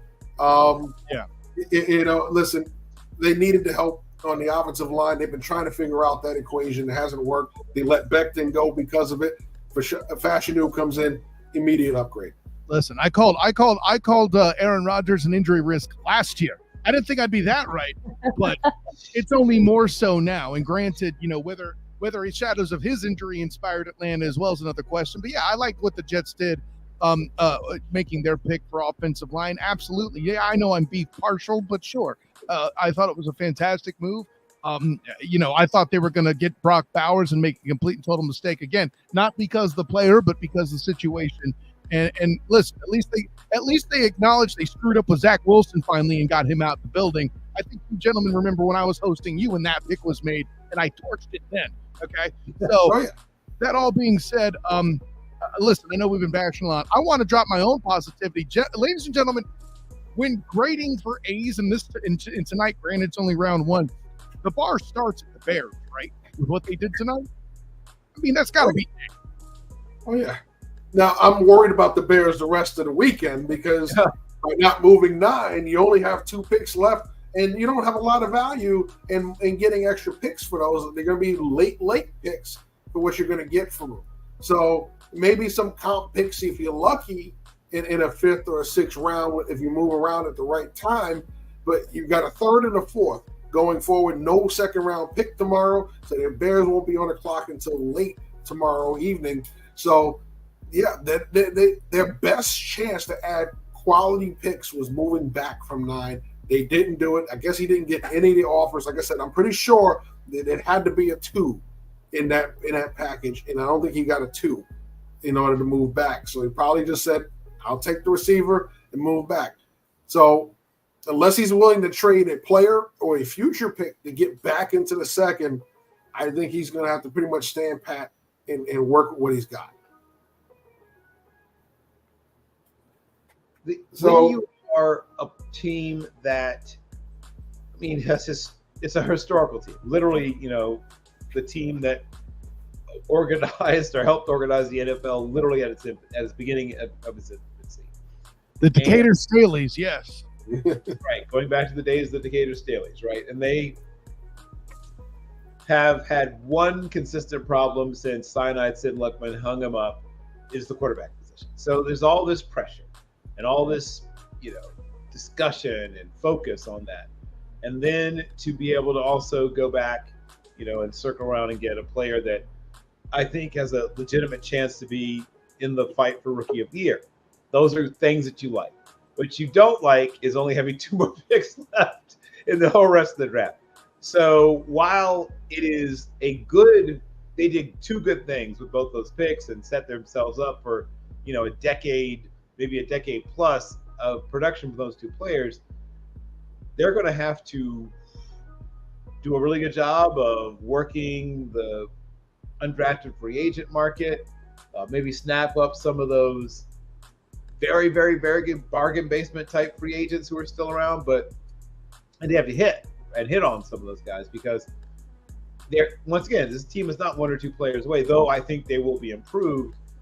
They could really have used more draft picks. So I'm a little surprised we didn't see at least one of those 2. I mean, obviously not the first pick overall, but at least one of those picks and probably the second of them, the number 9 overall, get moved. Now, I think, as Greg said, I think he wanted to. I think he had every intention of, and he was fielding, I'm sure, several calls, but I think people were offering him, 2 fourths or, things like that. And he said, like a second, and I think they were demurring. They were saying, I'm not sure if I want to give up that much. So I think that's what it came down to. You mentioned Sig Luckman, of course, Brooklyn, New York, stand up Erasmus Hall High School. All right. So, Neil so Diamond, Barbra Streisand. Yep. Yeah. Al Davis. Yes.